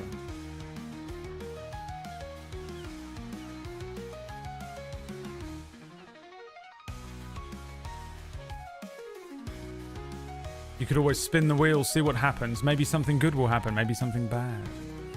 The wheel is weighted in favor of goodness, but you guys have such incredibly bad luck that it's almost at this point something I think we should start scientifically studying. It's unbelievable. Maybe you've caught whatever I've got by being in this channel. Whatever is killing me in real life. Yes, move backwards a little bit. Okay, we can do that. You can do a 30-footer, to be honest. As Liry moves backwards 30 feet. You have a longbow, which means that thing can fire pretty damn far. Why is it coming straight for me, man? I mean, it is my life. Durkee, thank you so much for the 2 subs towards the wheel spin. It is the knoll's turn. The knoll. Regular knoll, regular knoll. What do you... Oh, the knoll has a longbow as well. This is not going to do shit for you. Is he going to target the person who fired 2 arrows at him or the little goblin running towards him? I'm going to roll a d2. A 1 is Snotflap. A 2 is Liry. Damn, Hazel. Damn, son. What the fuck? He's going to target Liry. I'm going to roll the longbow shot here. 13. Your armor class is 13, so he's going to hit with this attack. As an arrow, I think it's only doing 2 piercing damage. This is one of those times where Liry's standing there, moves backwards as an arrow flies past their cheek and just does that thing where it like opens up a line of red along their cheek as she moves out of the way. Liry is now a she-they. Okay. 2 piercing damage to Liry here. And then we get a fuck ton of wheel spins from Hazel. Jesus Christ. Jesus Christ. I guess I'll just leave it there if we want to do 2 more. Oh, never mind. 5 more. Insta rage. All right, you guys spinning the wheel. The moment you guys are like, wait, he's not dead yet? Spin that fucking wheel. First wheel spin at the end of the knoll's turn.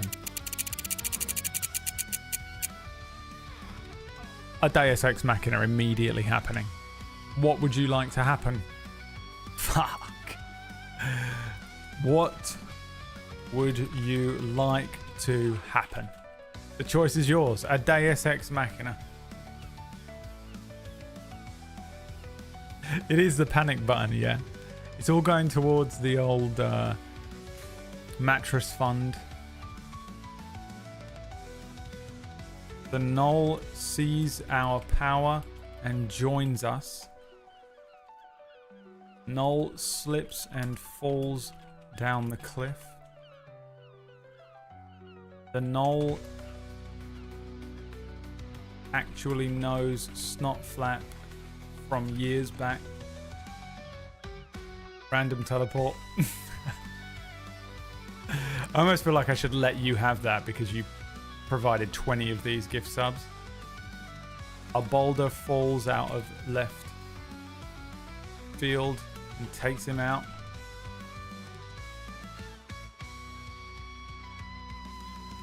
The miners from the letter appear. The win D&D option. Knoll was actually the merchant, which I'll allow because you need a scroll. You know what? I'm going to put epic scroll on there because you need a scroll. You don't have one. Epic scroll.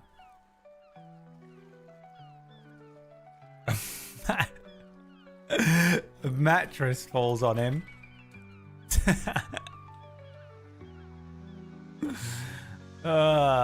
Snotflap says, oh yeah, that, okay. Snotflap says, Amaya were my Shindero and the Knoll was dead all along. Alright, that'll do. There's 10 options there for you. You can choose. The Knoll sees our power and joins us. The Knoll slips and falls down the cliff. The Knoll actually knows Snotflap from years back. Random teleport. A boulder falls out of left field and takes him out. The miners from the letter appear. The Knoll was actually the merchant. You get an epic scroll, which we'll figure out how to do. Mattress falls on him, or Snotflap says Amaya were Moshindaru and the Knoll was dead all along. The choice is yours. What will happen?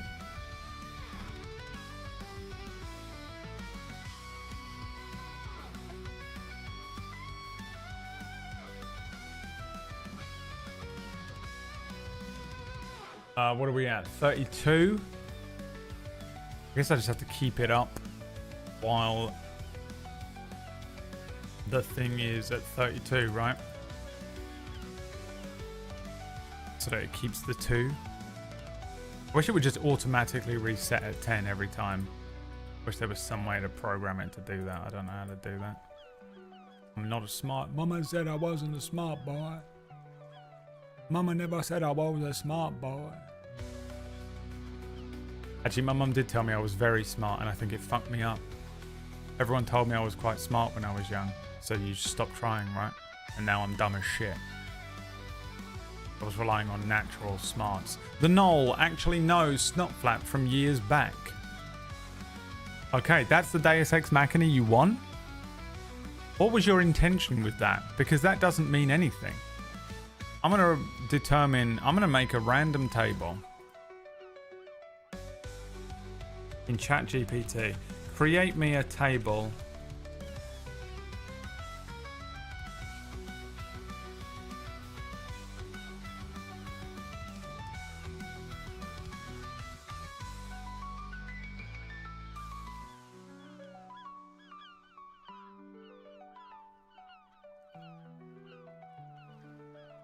Create me a table of 6 ways a character has met another character before. 3 of them should be pleasant memories and 3 should be unpleasant. This is the thing, I think you thought he would just be like, oh, Snotflap, and Snotflap would be like, oh, I haven't seen you in ages. But just because someone's met someone before doesn't mean that they're friends. Maybe he fucking hates them. Rolling a d6.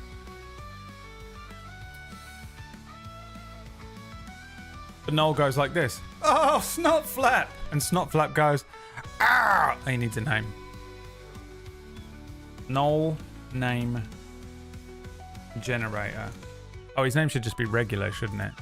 Regular. Snotflap waves a hand towards Liry. Wait, I know him from way back.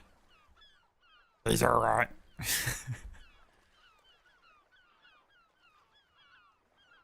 Liry approaches Snotflap and the Gnoll comes down halfway to meet them. Regular Gnoll. His name is Regular. I know we've got more spins, by the way. We'll do this part first. I know him from work. Literally just happened, yeah. The Gnoll says, "Oh, let me tell you something. It's been a while since I last saw you." Stops cackling because he's got a new voice now. Because he's a real character. Yeah, it's been a while, hasn't it? They do that thing that men do when they haven't seen each other for ages, but they're just scum who live they live behind the fucking docks in London. Those fucking guys with flat caps. Them types of blokes, you know. They work on the docks. They grab each other's arms. How's the wife? How's the kids? You know, she's still a ball and chain and the kids are going to college. Oh, let me tell you. It's the best time. It's the best time. They'll be back before you know it. Hands out. They want nothing but money out of you. They will. They have a whole conversation about the whole thing. Liry says, how do you know one another? Oh, well, random table. We saved each other from a wild animal attack. While travelling separately, we encountered a dangerous creature. It was like a boar or a wolf or something. The table doesn't specify. And we teamed up to defeat it. We both survived because of each other's quick thinking and bravery. I had a stab at it with me spear. Snotflap threw that little sparkling dagger thing he's got at it, and the thing went down like a sack of shit. Oh, says Liry. We ate the thing, and then we moved on. Okay. Well, I suppose that's the end of this encounter then, ain't it? And the Gnoll puts their hands on their hips as we spin the wheel. Because maybe he'll just attack you again. Almost. I was so hoping it would just land on encounter and he just fucking stabs them. I was gonna have him just stab the goblin, dude. Ah, fuck. Every encounter in London when you meet someone that you're like, oh, how's it going? I haven't seen you in ages. And then they punch you in the mouth and you're like, what the fuck? They're like, you know, it's just business. I need money. Give me everything you got in your pockets. Slag. That's hilarious. Your next roll will be a natural 20. And then you get one more roll, yeah? Yeah. What else do you get? Encounter. The Gnoll, a merchant appears. The Gnoll says, by the way, I've got a new job. It turns out the Deus Ex Machina that you wanted. Well, I am a merchant. He spins around and opens up a giant long coat that he was wearing. That he was wearing all along. To the sound of this song. To the sound of this song. What the fuck? He spins around. Dude, I had to do this on Friday where I spent so long on non-canon speaking as slowly as possibly to try and set up the scene to give Whack and PB enough time to fix the fucking bars on the thing.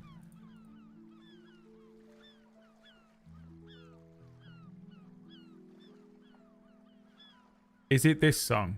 Which song is this? Yeah, that'll do. Fuck it.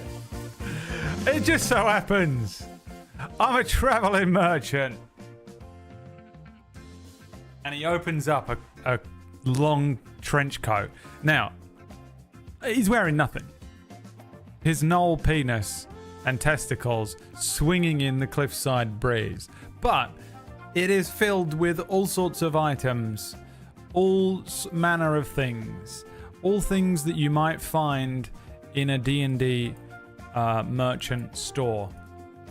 Knives and knives. There's also a selection of daggers, as well as some knives. He also sells types of knives and scrolls and baby oil. Is his bow better than ours? No, definitely not. You have like an old war, like it's probably got the sigil of whatever company you were part of as part of some sort of legion somewhere, whereas he has got a stick that he's tied a piece of like long hair to from a beast of some sort. Does he have poisons we can tip our arrows in? Of course he doesn't. He doesn't have that kind of thing. Are you mad? He's got knives and scrolls. And a whip.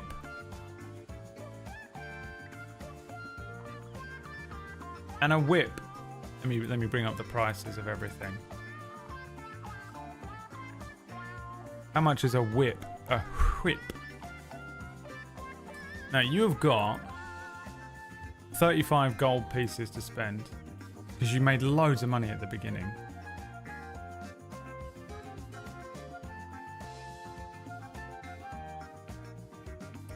A whip is 2 gold pieces. You cannot rob him, no. He's unrobbable. I can't do that. I can't do that. I can't do that. Every time you try and hit the attack button near him, keeps, you know, coming up.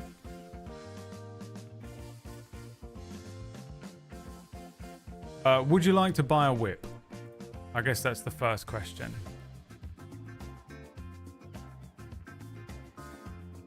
It's called a knoll whip.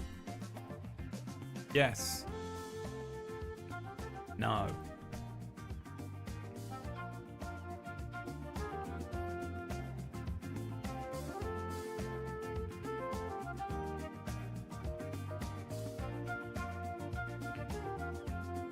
He's also got a cream whip.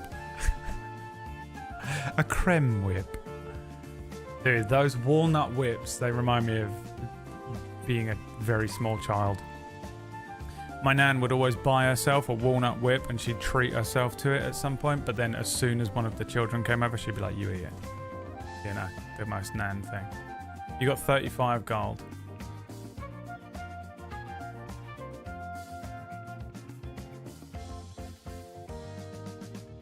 I can't believe this knoll. I'm going to see if Midjourney can do this. Should we see if Midjourney can do it?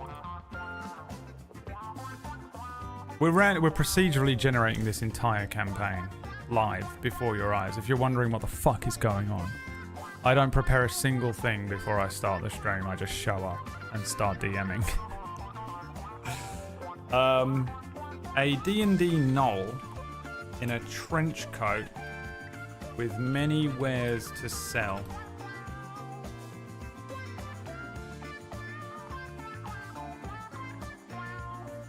Anime style. I don't know if that works or not, but I'm going to put the words anime style in there. Alright, you're going to buy the whip. Let's have a look at his other stuff. So that's 30... What was it? It was 2 gold, wasn't it? So 33 gold, you get a whip. That comes with a free nay-nay. Now you can attack him. You now have a whip as part of your things. Now, scrolls.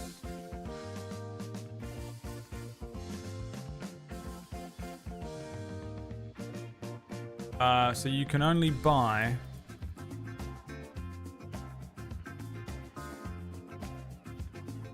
cantrips. You can't afford any of the others. A cantrip will cost you 25 gold.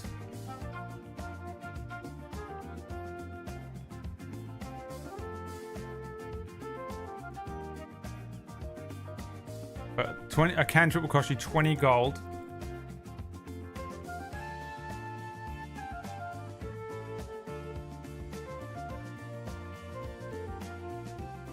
scroll costs. A first level spell costs you 50 gold.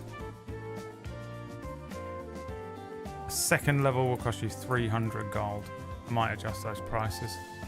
We'll see how much gold you end up running into.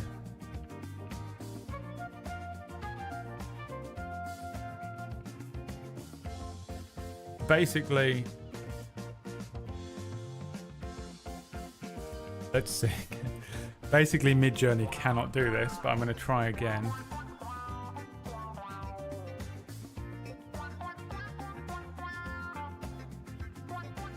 Can you haggle? No, there's no haggling. There's no do you know what? You can haggle. I'm going to say you can haggle. You can always haggle to get 15% off on a charisma check, a persuasion check, or an intimidation check. No, that wouldn't work. A persuasion check. You have a +3 to it. Go. 15% off. You get one haggle. Rules of haggling. Persuasion check for 15% off.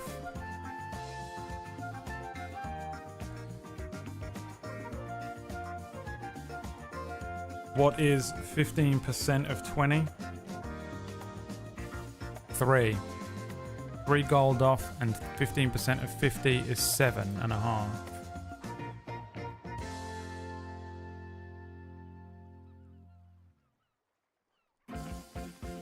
Here he is. Regular Noel, the traveling merchant.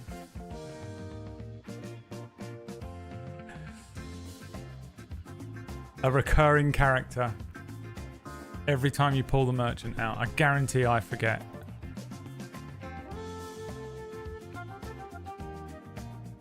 Regular the Noel. Traveling merchant.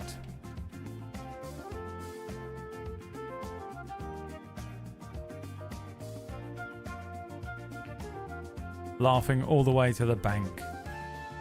Right, what did you roll for your persuasion check?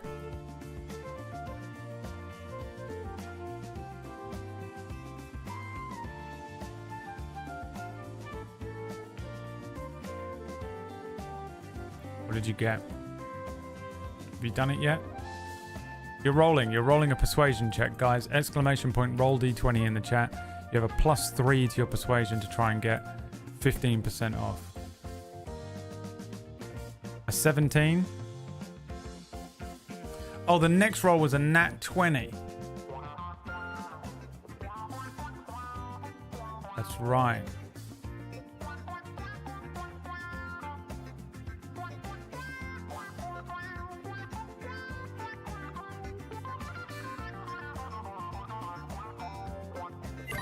I think with a natural 20, you should be able to have 25% off, right? So we'll say, what's 25% of 50? 12.5. That's not enough to afford a first level spell, but you can get a cantrip. Remember, cantrips are just endless. Endless spells.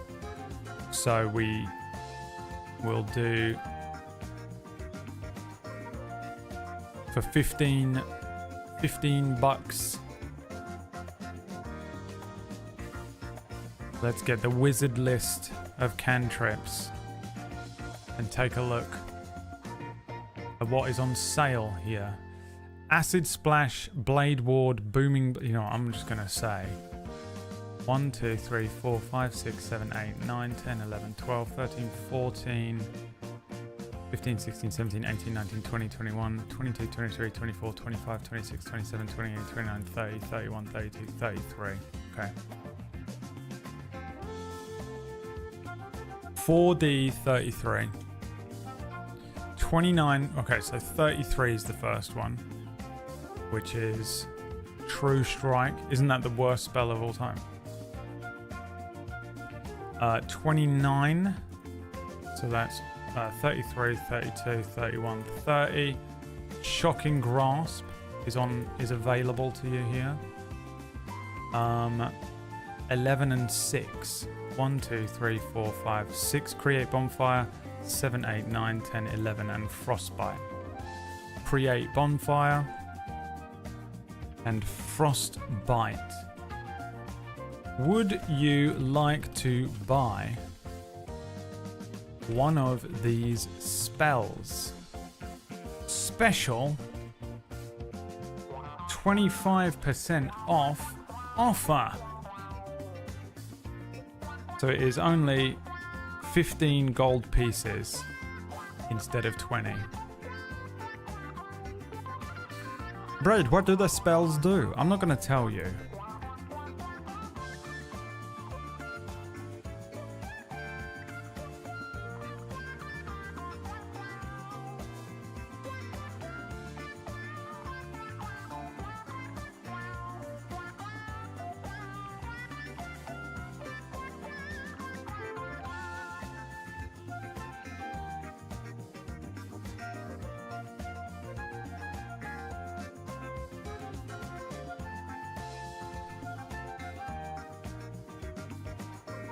Create bonfire. I mean, we all know this is how this is going to end, right? This is going to end in disaster.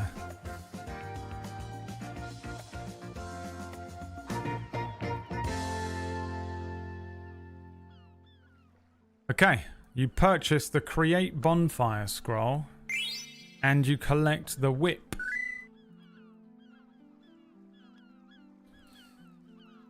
So that is brings you down to 13 gold pieces, and you now have the Create Bonfire cantrip.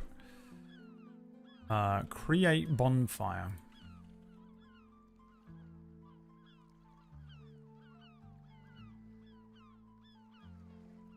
You create a bonfire on the ground that you can see within range. Until the spell ends, the bonfire fills a 5-foot cube. Any creature in the bonfire space when you cast a spell must succeed on a dex saving throw or take 1d8 fire damage. A creature must also make a saving throw when it enters the bonfire space for the first time on a turn or ends its turn there. Now you also have a curse. No fire can ever be put out in the presence of the cursed. Even fully submerged in a torching water won't work. The curse becomes a natural target for burglars. So if you create fire, it will always burn. It will never be put out. That also counts for if you are on fire. You have a devastating weakness to fire. Why do you see this as a...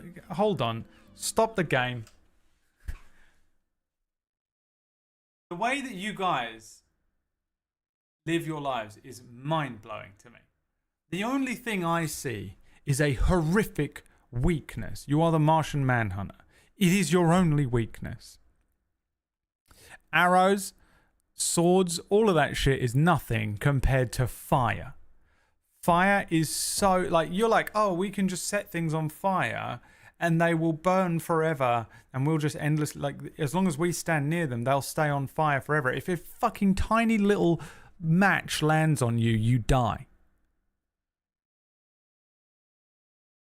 You are just as susceptible to fire. You have to find an amulet of fire resistance or fire, not even resistance, immunity. It is crazy to me that your plan all of the time is set things on fire because they will just burn endlessly and the fire can't be. So can you.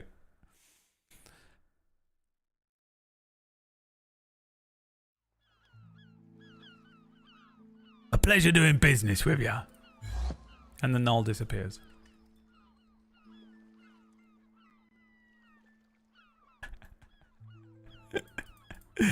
You guys are crazy. I love D&D players because they think they're so invulnerable and then they get pissed off with you when they die to fire.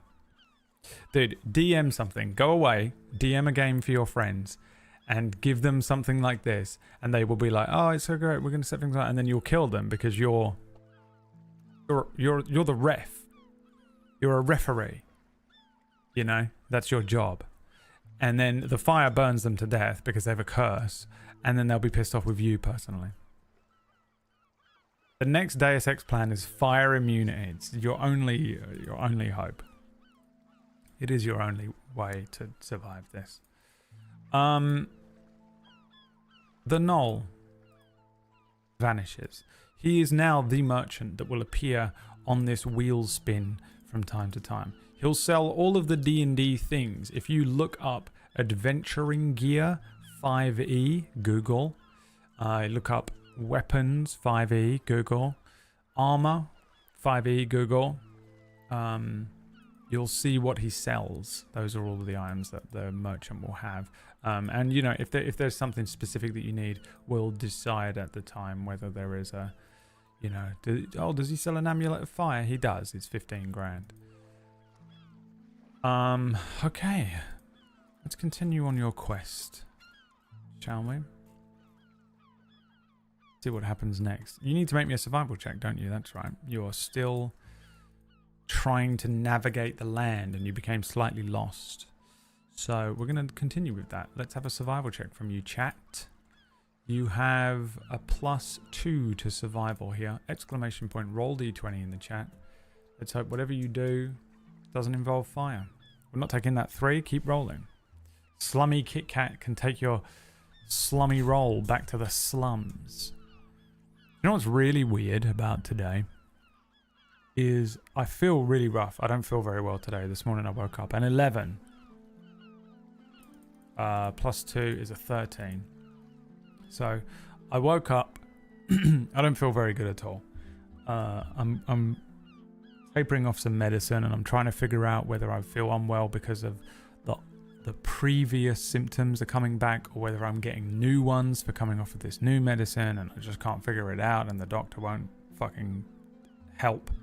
So I'm just ChatGPT has been my doctor throughout this thing. It is so ropey the way that I've had to deal with this for the last few months. But it just felt so horrible, right? And I wanted to go for a walk with Liam, but I couldn't because my sister was doing some bullshit. And I couldn't leave the house until... It doesn't matter. And then I was like, you know what, I'll just stand up for like some of the stream and that's going to have to do, you know. And I've been standing up this whole time and I don't feel tired. What is going on with my body? I would have thought I'd be like collapsing. Just, I feel so, you know when you feel like shit and then someone is like, stand up for 3 hours. I don't know what it is. Normally I'm tired. Even on normal days, I'm tired by now and I sit down. I normally just stand up for the beginning of the stream and then I'm like, oh, I'm going to sit down. I'm knackered. What is going on? My body is so confusing. I can't tell if I'm like on the edge of death or on the edge of becoming like a Super Saiyan that just came back from the edge of death. Because they come back stronger. Hey, Brad? Yeah? We don't give a shit. Oh, right. Yeah, sorry. You don't give a fuck about anything I'm saying. You were navigating the coastline. Heading up the hill. Finding a way around that sort of awkward bit of ground that sort of led to Liry having to move away from the very simple process of moving along the cliffside and making their way back to Badgerbrook. You're able to sort of head up and move around and find your way back on track to getting to the I guess really you just want to be following the coastline. There isn't like a road or anything here. You just have to follow the coast and keep Badgerbrook on the horizon, which you're able to do. However, that is when I can do this. I can do this. Come on, we have this sound effect. We have this sound effect. Come on. Come on, baby. Heavy wind. I think I have even heavier wind. I think I have even heavier wind, guys. Heavy wind? Yeah. Picks up.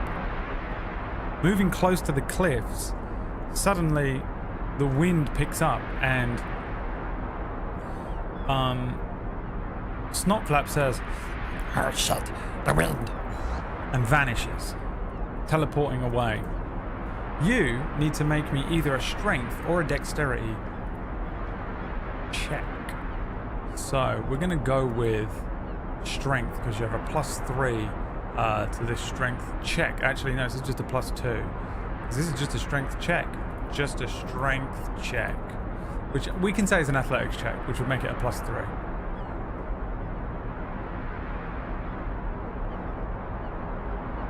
The wind starts blowing in from the ocean, sort of threatening to knock Liry off of balance, stumbling along this kind of cliffside. As we see Liry kind of balancing along this thing, they have to avoid being pushed dangerously close to the edge of the cliff by this windstorm that has, or this gust of extreme wind that has picked up. Keep rolling, we take the second roll. Exclamation point, roll d20 in the chat room.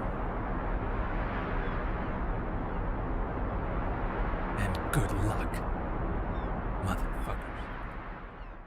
Oh, that's the end of it, I guess. Well, you didn't roll in time, so I guess... A 12. You maintain balance.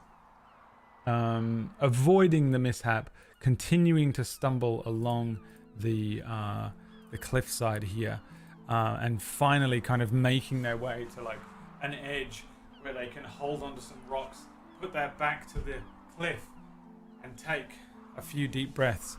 Liry holds for a moment.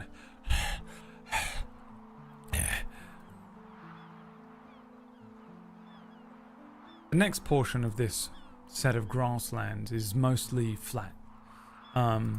Moving a little further inland to avoid any dangers. Snotflap reappearing next to you. Oh, the wind is bullshit here. I should have warned you, but I forgot. You notice as you're moving along this next piece of grass, you're getting closer and closer as the day winds on to returning to BradWOTO, but there are several sort of areas of uneven ground here, which may or may not be hazards. The only real way to find out is with a perception check. Please make me a perception check, chat. Exclamation point, roll d20 in the chat. You have a +2 to perception. I'm going to try and make my ears pop because one of them is blocked. Just another random symptom. Why not? What's that? 35? Thank you, Shadow. Thank you, Sven.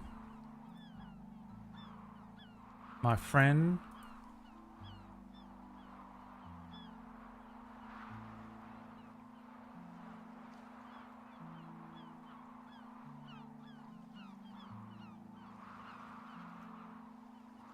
Not that 16. The next roll. In 5 more subs, we'll reset the thing. I would click reset, but they're uneven. It is uneven. Someone give me 5 subs just so I can do it. 3 + 2 to your perception check. You're able to sort of recognize that there are several hazards here. Sharp rocks, thank you so much, Anonymous. This is all we've ever wanted. There are sharp rocks, and there are also kind of areas that look like solid grass ground, but as you see Liry maybe test them with a foot, they fall in and they give way to kind of like potholes almost. They're just like these holes in the ground that give away. I've been bouldering before, and this is a thing that happens, and it's well scary every time you put your leg on a thing that you think is ground, and then your whole leg just completely vanishes, and it's fucking the most unbelievable jump scare. But you avoid all of this difficult terrain. You also avoid the speed penalty for moving through the hazardous area, and you move away from where you are. Now, you have rations in this bag, and I'm going to say you eat 2 of them during this journey. You're down to 8 rations, but it also means you can avoid the danger of the next section here. But you do need to roll me another d20 as you hit the official random encounter and not the random encounter that is coming up. Let's see what it is. Exclamation point, roll d20 in the chat room, please.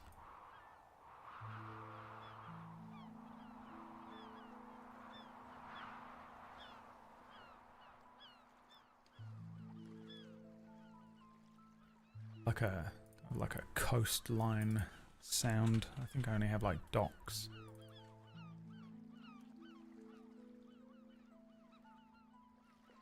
I think I have a jungle one from Star Wars. I'm gonna be in a jungle for today, guys.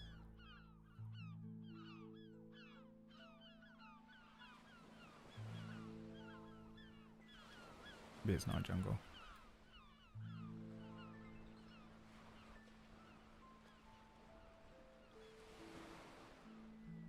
So this sound helps me fall asleep, I've discovered over the last couple of months.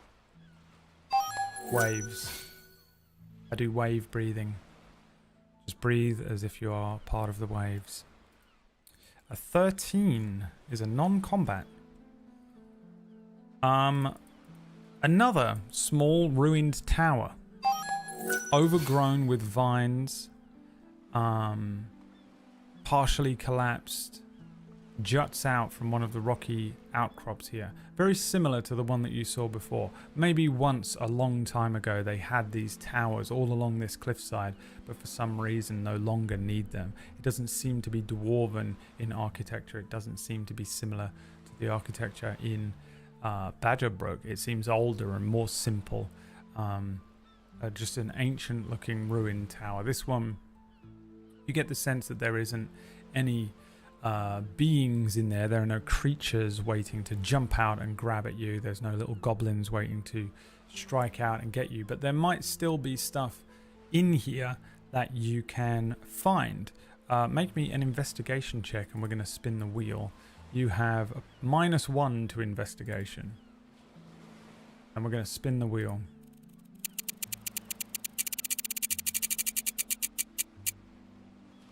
Instant long rest. Fully healed.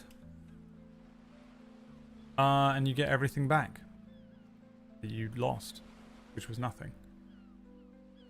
Because you obliterated that null. Oh no, you Deus Ex Machina'd him into a thing. You feel good though, stepping into the ruins of the tower. There's a little moment as the spell wind kicks up, and just a little. That's a long spell sound. Just a little boost, like you've had a nice coffee. The little cut on the side of Liry's cheek vanishes and heals immediately. What are we rolling? Exclamation point. Roll d20 for the investigation check to see if you can find any stuff in here.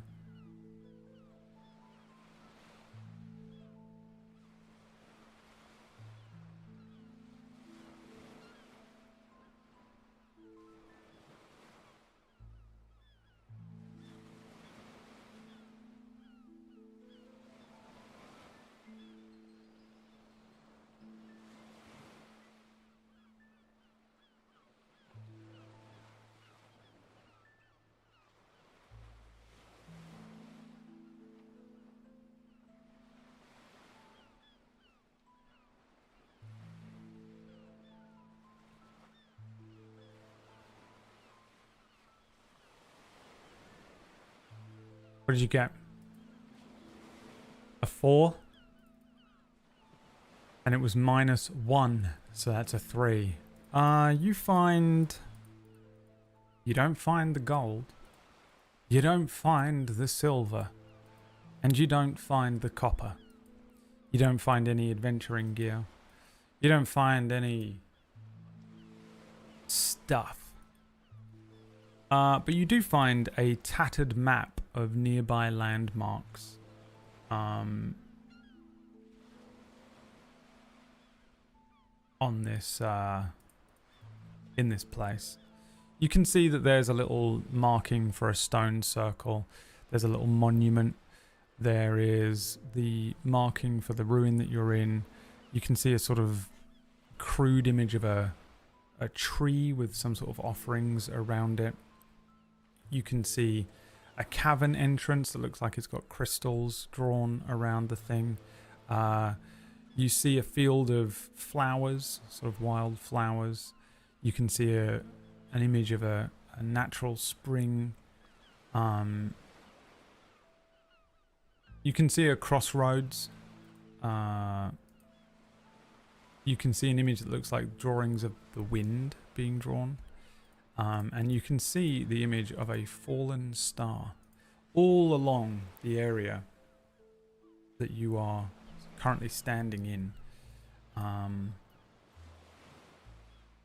You can also see Badger Brook on there.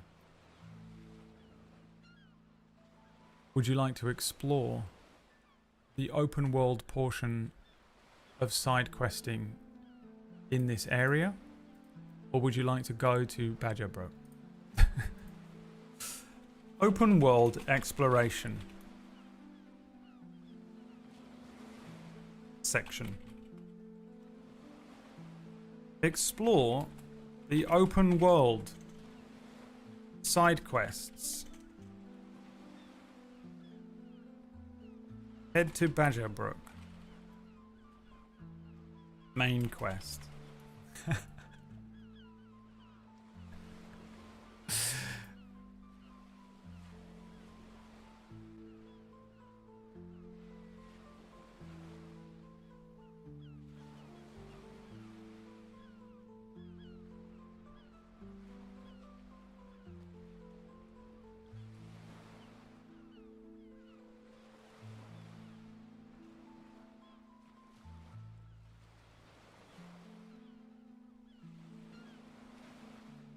What do you want to do?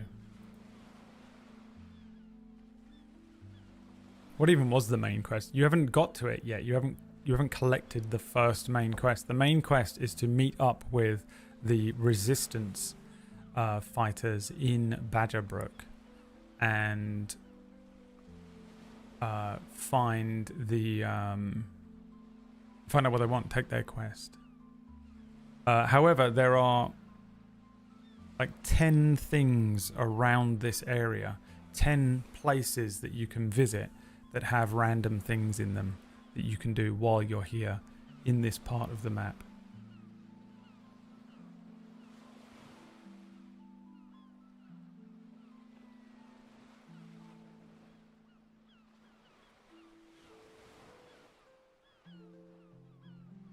If you would like.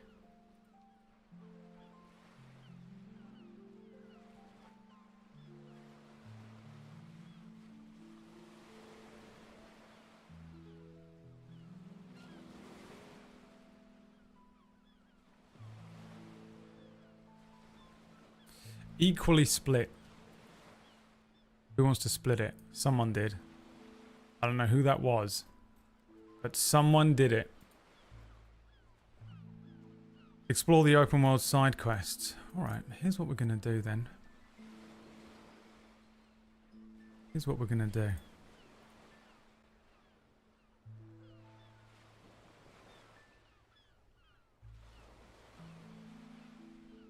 I'm going to make it.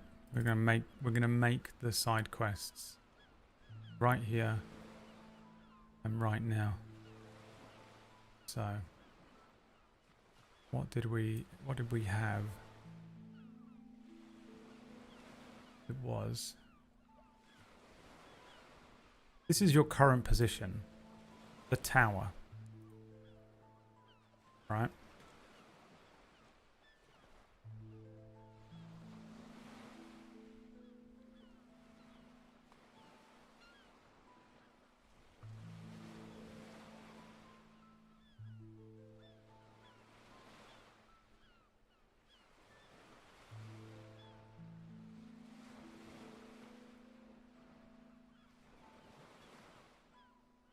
Tower.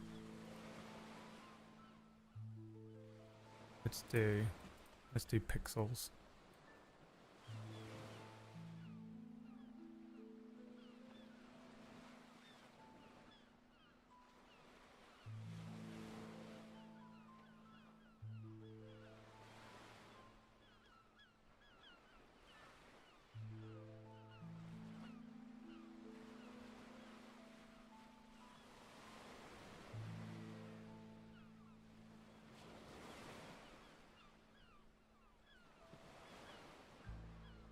Bower.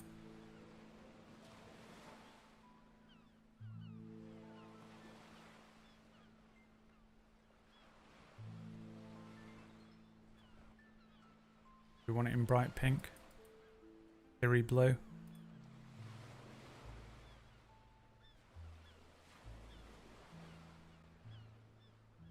Already way too much effort. There was also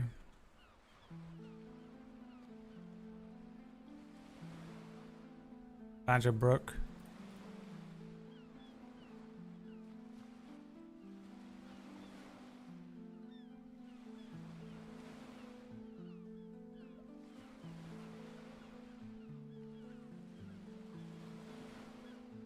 Stone Circle.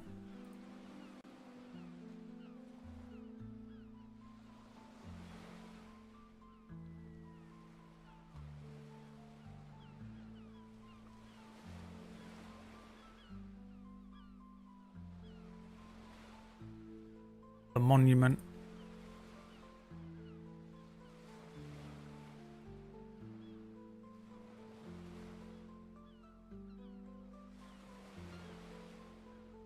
The Offering Tree.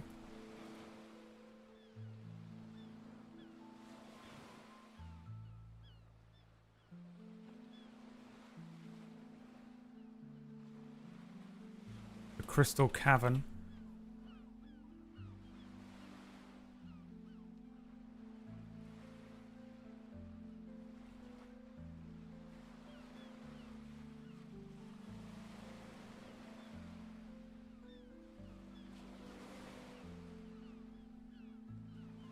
The Wildflowers.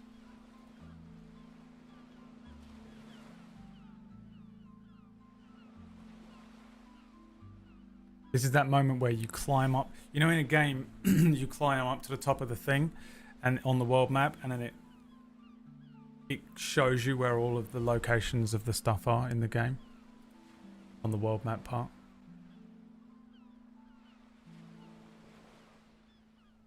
The Natural Spring.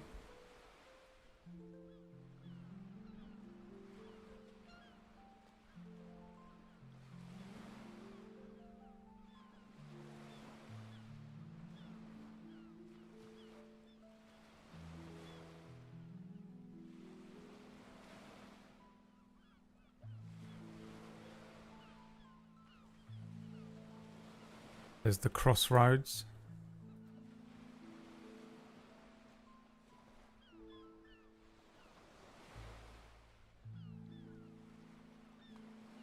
The Whispering Winds.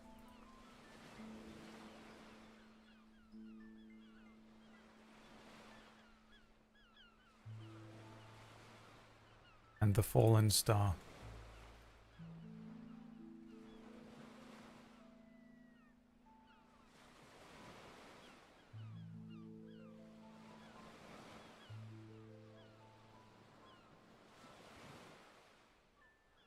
Where would you like to go?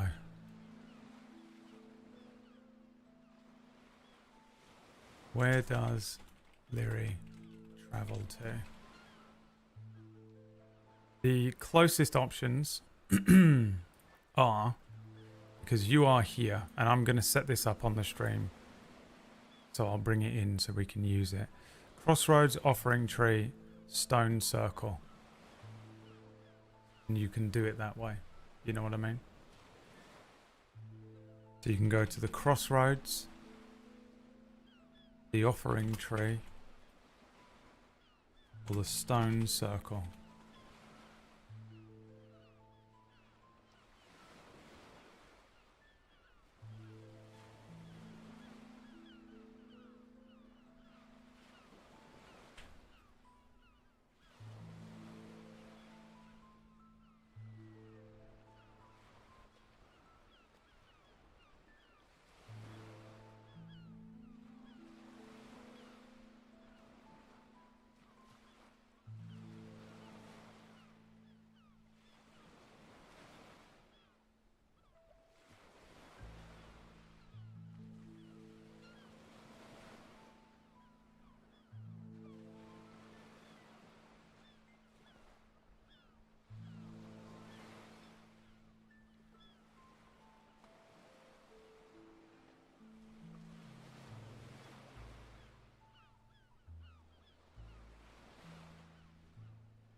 the tie break?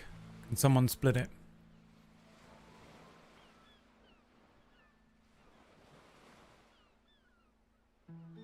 Can it be split?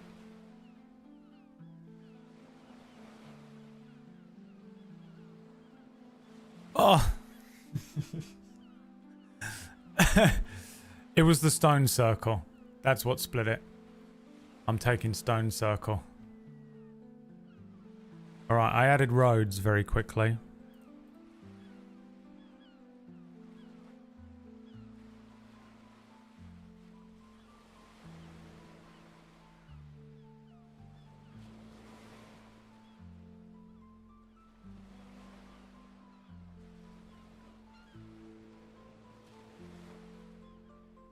And you're heading towards the stone circle.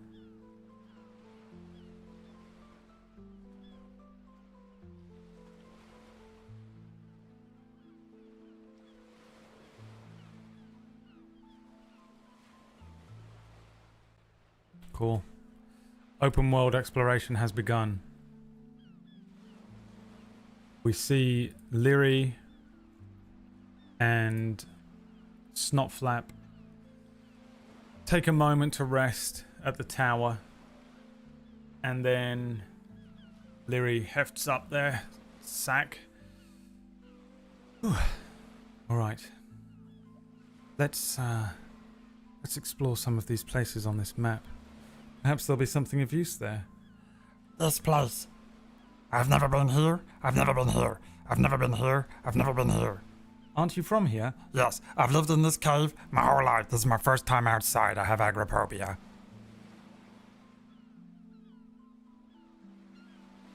And that is where we end today's session, because I'm absolutely exhausted. And next week we head to the stone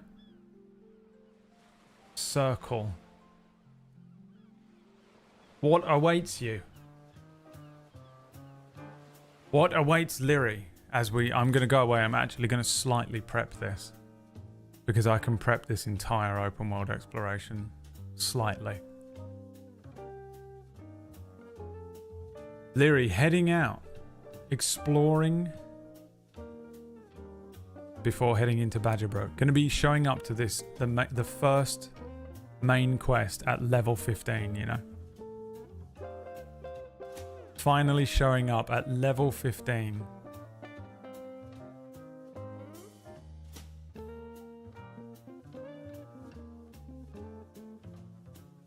To the first mission. Which really makes a lot more sense, because Liry's had this entire life. You did get XP for the Knoll encounter. That is a good point. What do you get for a Knoll? Regular Knoll, regular Knoll. 100 XP.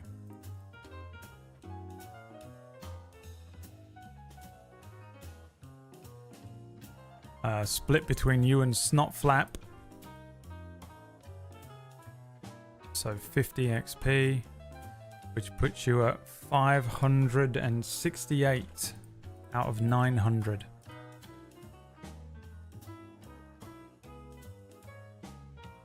All right. Sorry, I'm a little bit knackered today. But I feel woozy and rough. Hopefully I feel a bit better tomorrow. Probably won't. We'll see. If I don't, doesn't matter. We're going to play Black Myth Wukong tomorrow. If you want to watch more D&D, I'll see you here next Sunday. We do Twitch Plays D&D every Sunday. But also, there is a big fat D&D channel called Table Story. And today we have a brand new show starting called Deathless. It's a Vampire the Masquerade sort of style game.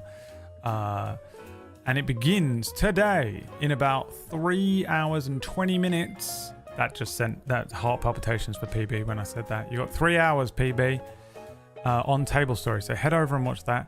I'll be there. You'll be there. Tune in. Next week we'll carry on with the story of Liry. Thank you so much everyone that came out and supported the stream. I'm looking forward to running this little open world section here. And I'll see you next week as we find out what is at some of these locations. Thanks for watching, everyone. Have a wonderful rest of your day. Tune into Deathless tonight on Table Story. See you then. Peace. Bye.